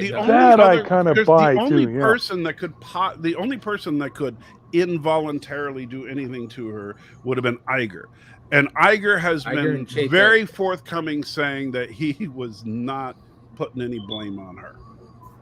And so, if you want to, Iger is the only person in authority over her, and out of his mouth, he has not said anything. The entire board can. All it takes is a majority of the board. Sure. I look. This is not Norman Osborn and the board saying you're out, Norman. It doesn't work that way. And so, as much as we wish it would, yes. It's this. It's not quite that simple. But but it's a lot more than just one guy. Well, I understand, but it's not like they could just say, you know what, Kathleen, well, you made some bad movies, you're out. It doesn't work that way. Okay, it's not going to work that way. If they get the majority of the board to agree to canceling her contract, and do you really think? And by the way, do you really think that the single most powerful woman in Hollywood is going to get fired? No. Depends how much money they cost them. No. Good Lord, no. Trust me. Hollywood is not going to fire the most powerful woman in Hollywood. It's never going to happen. See, that's exactly what Cameron Pasha said. Which is just simply they're going to offer a contract extension, and then the hidden. But she doesn't have the small print is going to say. Small print is going to say. She's not going to take that either. She doesn't have to. She holds all the cards. No. There is no reason for her to take that. There is no motivation for her to take that whatsoever. Why would she? Well, because if she still wants those free large bags of cash, they keep appearing on her doorstep. She gets them anyway. She is Yeah. in a 100% win-win scenario, because if they say, hey, you know what? If you don't take this, we'll fire you. Oh yeah? Go ahead and fire me. Let's see how well that works out for you. Well, I'll continue to just take let those the money contract bags. Thank you very expire. much. They haven't actually Yeah. the contract. It's at a point where, okay, we're done with you. No more bags of That's cash, not going to happen. No more nothing. You won't don't happen. understand the politics of Hollywood if you seriously think there is any. She is The politics of absolutely Hollywood 100% fireproof. When you're She cannot be fired. Losing There's pretty much everybody is. Yeah. I'm sorry, I have to And agree Disney with has lost Salty. buckets and buckets of cash. She could They discontinued lose. She their- could lose money on every film Lucasfilm makes for the next 30 years, and she cannot be fired. Only until she quits. That's the only way. She would have to say, "Okay, I'm retiring," and she that's will not gonna eventually happen. Well, eventually, yes, but when she's done, when she's old enough to where she's just like, you know what, I don't feel like going to the office anymore. Then, and even then, she'll probably take a consulting position. Yeah. But at a certain point, money becomes more important than Hollywood politics. No, it doesn't. Not At that level. Not when you're talking about. When you're talking about the problem is there are certain things where you're right. Obviously the studios want to make money, but on the flip side of that, they have the single most important woman in Hollywood working for them. They can't let that card go. They absolutely cannot. The only way that Kathleen Kennedy loses power in that is if another woman rises to power at another studio. That's the only way Kathleen Kennedy loses any power. And But even so, could you imagine the golden parachute? Right, and she's still the first. And she will always be the first female studio head. And so, it's. And this is on the wake of all the sexual harassment stuff, and all that Hollywood's just went through, the Harvey Weinstein crap. Do you really think that they're going to want to, have the entire industry come down as being hypocrites? And keep in mind, I know that you and I and most of the audience don't give a crap about that, but they do, and they think we do. Yeah, of course they care about that, but what they care about more is their money supply. No, they think this is the problem. They genuinely think that we care about that more. They think that everybody is a crazy liberal Democrat. They genuinely do.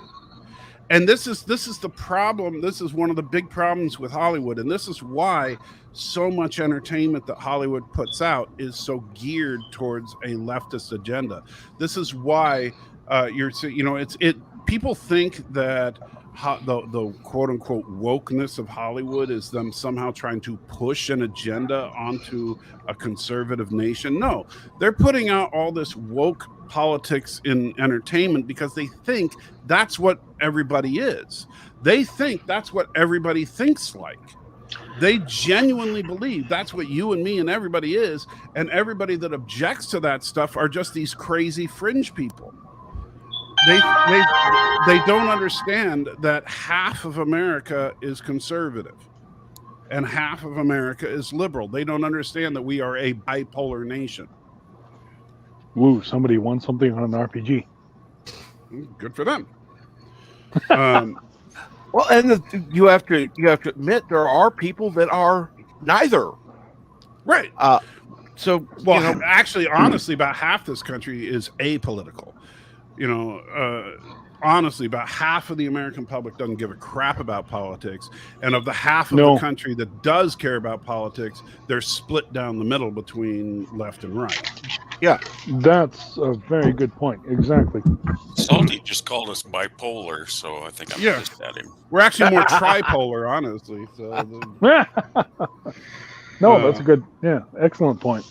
but the but Hollywood thinks that we all think with the liberal agenda, that we all think like, you know, that and the reason they do that, and this is a big problem, is that when they go out there and they do their surveys and they do their polls and they do all this stuff, but where do they do it? The big cities. And the problem is they do it in the big cities all around this country. And so they'll do polls in Los Angeles and San Francisco and stuff, but then they'll do polls in Atlanta and Memphis and stuff. And they'll say, see, even people in the American South are agreeing with us. Well, yeah, because you're polling people in Atlanta. You know, you're not polling people in rural communities, because guess what? Yeah, sure. If you poll people in Atlanta, Georgia, you're going to have people that are going to be liberal. But guess what? If you poll people in Modesto, California, you're going to get conservative. You know, if you poll people in Wairika, California, you're going to get conservative. Yeah. If you poll people in Bend, Oregon, you're going to get conservative. But instead you're only hitting the big cities. And so since you only stick with big cities, you only get big city liberal values. And that's where the divide isn't north, south, east, west. It's rural and urban. Mm-hmm. That's what it is. I agree. Yeah. And that's a logical divide, because if you live in an urban community, you have to be interdependent. You have to be, you have to think with a communal attitude, because if you don't, then the city can't function. And if you live in a rural community, you have to think independently. You have to take care of yourself, because if you don't, you will sink. You know. Mm-hmm. And so that's where the conservative values and liberal values must be at play. It's not a matter of those filthy liberals and those filthy conservatives. Excuse me. Yes, Elihu, get your ass to Mars. Get your ass to Mars.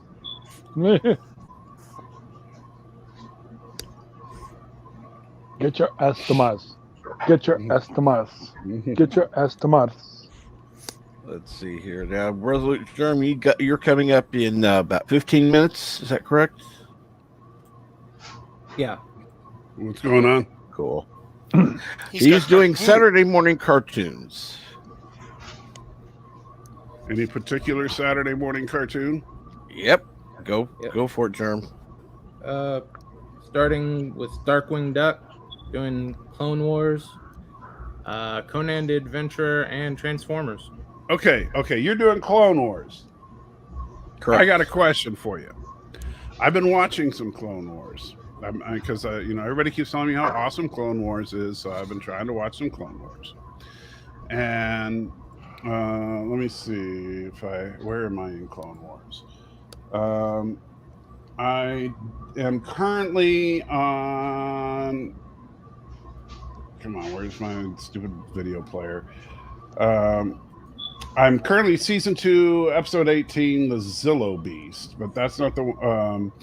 But I watched the one where they had this whole thing about, and it just seemed to me the most hypocritical episode ever, where because the whole thing of the Clone Wars is this story of the Clone Wars, right? And it's this great episode, this great overarching story of this epic war where the Jedi lead the battle to try and stop the evil separatists, blah blah blah. And then in the middle of it, we have stories like Padme giving this propaganda episode about how the only way to win the war is to defund the military and let diplomacy take its course. Yeah, they got a good amount of filler episodes. Yeah, but how is that a thing in the middle of this? I mean, we're trying to teach our kids, hey, you know the real way to win the war? It's to reduce military spending. Yeah. Well, Padme in canon is a pacifist and was against the Military Creation Act. Okay, if she's such a pacifist, why is she running around with a ray gun shooting people? Then be consistent with her character. Take action. Then she's not a pacifist. With her character, as in episode 2. She is generally a pacifist, but she is willing to defend herself in what she thinks is right. And sometimes that isn't exactly comes out normal. And Super Blubber Post, I don't think I know everything, and I do know everything. Now, it's self-defense. Oh, don't even get me started on self-defense. No, it to me, it feels like. And Padme is a very hypocritical character through a lot of it. Yeah, but it feels like that the episode was written in such a way as to say that she's right. And that I think that the writers, they're just trying to say, oh yeah, you know what because then at the end of the episode, of course, her bill fails, and they kind of set it up that the Clone Wars would have ended if only they had reduced military spending.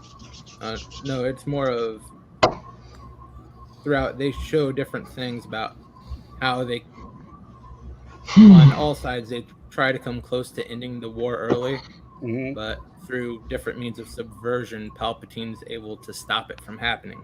Right. That's just one example of several that pop up throughout the series. And Thomas says he's being ignored. So he's offended. Yeah, you keep going, there'll be other attempts by other parties to end the war, and you'll see how this.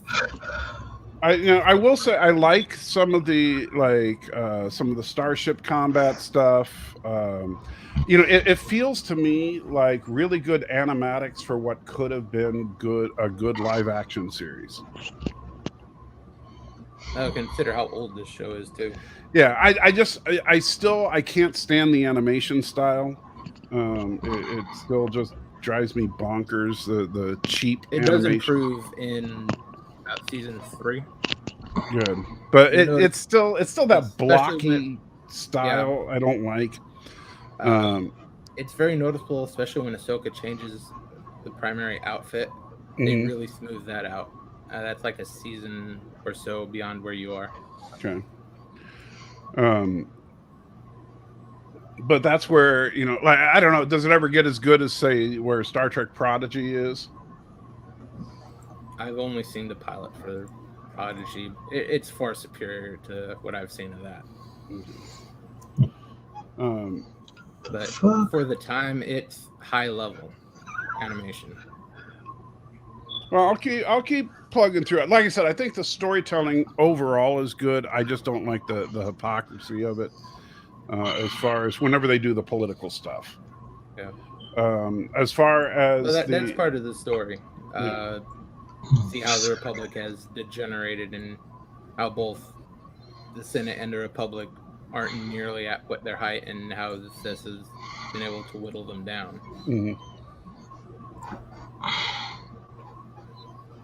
That, and I keep wondering, where were all these ships in the movies?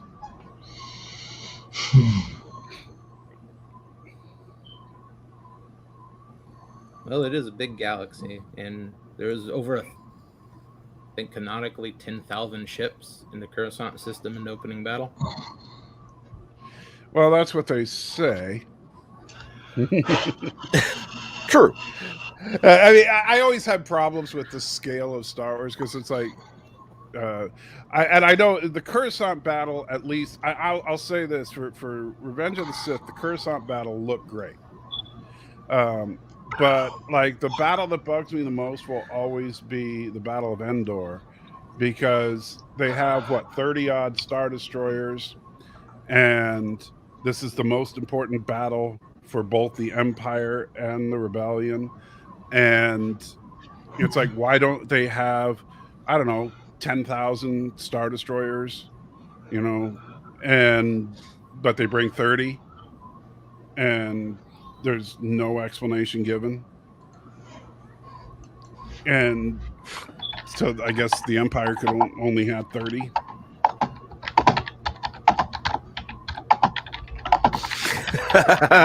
Somebody's Googling. It makes some sense considering the scale of the galaxy. No, it doesn't. It makes no sense because the entire Rebel fleet shows up. And the entire Rebel fleet is only like one Mon Calamari cruiser and a handful of other support ships. Exactly. So why would you need more ships? Because you want to make 100. And in fact, why not have 1 million stormtroopers on the planet guarding the shield generator? That would have made more sense. Yeah. It's sort of hard to hide 1 million stormtroopers. Well, why hide them? But the rebels aren't going to land otherwise. Well, yeah, but it's okay. So primary trap was for Luke. The fleet was a bit extra, but on the planet, that was all set up to get Palpatine, to get Luke. No, Palpatine didn't even know Luke was going to be on the planet. He said Luke was going to come to them, but he didn't even detect that Luke was on the landing party. Remember, he didn't detect Luke was with them. Since he was in it, but then the majority of the plan was to get Luke. Either dead or his greater plan was. But he didn't think that Luke was with the landing team, and so if he had simply if the shuttle team landed and they had 1 million or so troops stationed on the planet, and they could have spread them out, had them on various bases spread out so that as soon as they realized they were under attack, they just brought everything they had, and then had, hey, you don't even, 1,000 Star Destroyers, forget 10,000, just 1,000.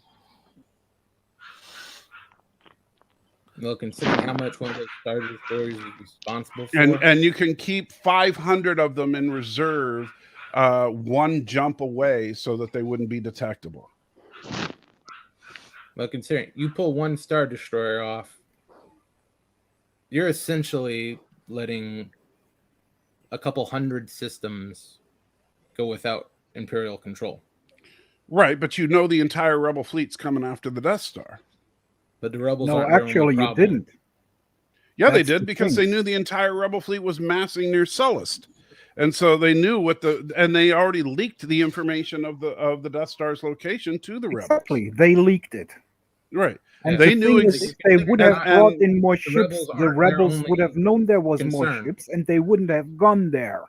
Well, that's why you keep them to jump away, to sneak in. No, right. If you keep if you have its regular area of patrol, you're putting that sector into a bit of chaos, and B, they're going to notice you think that the Star rebels Destroyers going out of their regular rotation. So you think the rebels would not go after the Death Star because, I think that I've heard that there aren't Star Destroyers on their regular patrol at Coruscant. No, I think they would have been, or would have taken another route by just sending in a small party. One that's probably not that easy to detect as the whole fleet. Right. I don't make sense. But I think 30 ships was insanely small. I think that was a ridiculously small fleet. Because the Rebel fleet could have conceivably beat them. No. They had the Rebel fleet outgunned at least 3-1. Plus, they had the Super Class Star Destroyer, which outguns the entire fleet by itself. Which they took out in about 10 seconds. The Death Star was fully functional anyway. Right. Correct. So But 30 ships would have been enough. Well, see, and that's exactly why they ended up losing. No, they ended up losing, but they ended up losing because the ground force managed to drop the shields so they could get through because they didn't bring destroy. 1 million troops and they didn't bring enough ships to completely annihilate the fleet in case things went south. How do you know if they had 1 million troops, they wouldn't have shown up in the first place. I highly doubt that because the rebels weren't going to pass up their only opportunity. Well, if it's too heavily defended, it's not an They're opportunity. they're going to find another way to take it out. They didn't know how heavily defended it was. And in fact, they thought it was heavily defended until the Ewoks showed them the back door. Yeah. Okay, we're not going down that road again. You know. Speaking of that, Salty, are you going to be doing anything today? Probably not. Okay. Well, I know Bird's not going to be streaming. If he does, he'll be playing a game. Well, he's just going to be snoring all day, right? Yes. He should just do a live snore stream. I think so. I think that would be a great idea. Mr. Lundell, Mr. Lundell, what movies do you have coming up over on Odyssey? I gotta sort through. I got I know what I can do. George C. Scott's Christmas Carol. I haven't uploaded that yet. I put up Santa Claus Conquers the Martians the other day. So absolutely check him out on Odyssey. What's Odyssey? I didn't know about that. Really? Mr. Lundell, please put in your link to your channel. And go over to Odyssey. Odyssey, you can actually show movies and such on there without all the risk of copyright crap. They're not blocking public domain stuff. Yep.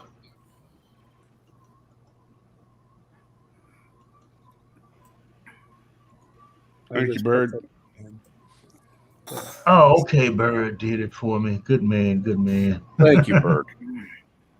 So yes, Bird is awake. Son of a bitch. Well, he tried to talk before. Yeah, it works every now and then.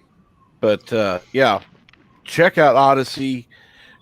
Definitely check out Mr. Lundell's channel. He's got some excellent movies over there. Do miss him over here on YouTube. I do think you ought to have some intro videos just for what you're showing. Just fuck YouTube. Yeah. No, I was getting tired of fighting with them constantly. All my sources. This movie is public domain, but no, it's not. I got fed up with it. Fuck them. Oh yes, and with that, we're going to bring this to an end because Resolute Germ stream is starting right now. So thank you everyone for joining the panel. Thank you everyone who's been in the chat. It does mean a lot. Thank you so much for coming. Have a great day and go on over to Resolute Germ's stream. Yeah, have a great day. Sorry.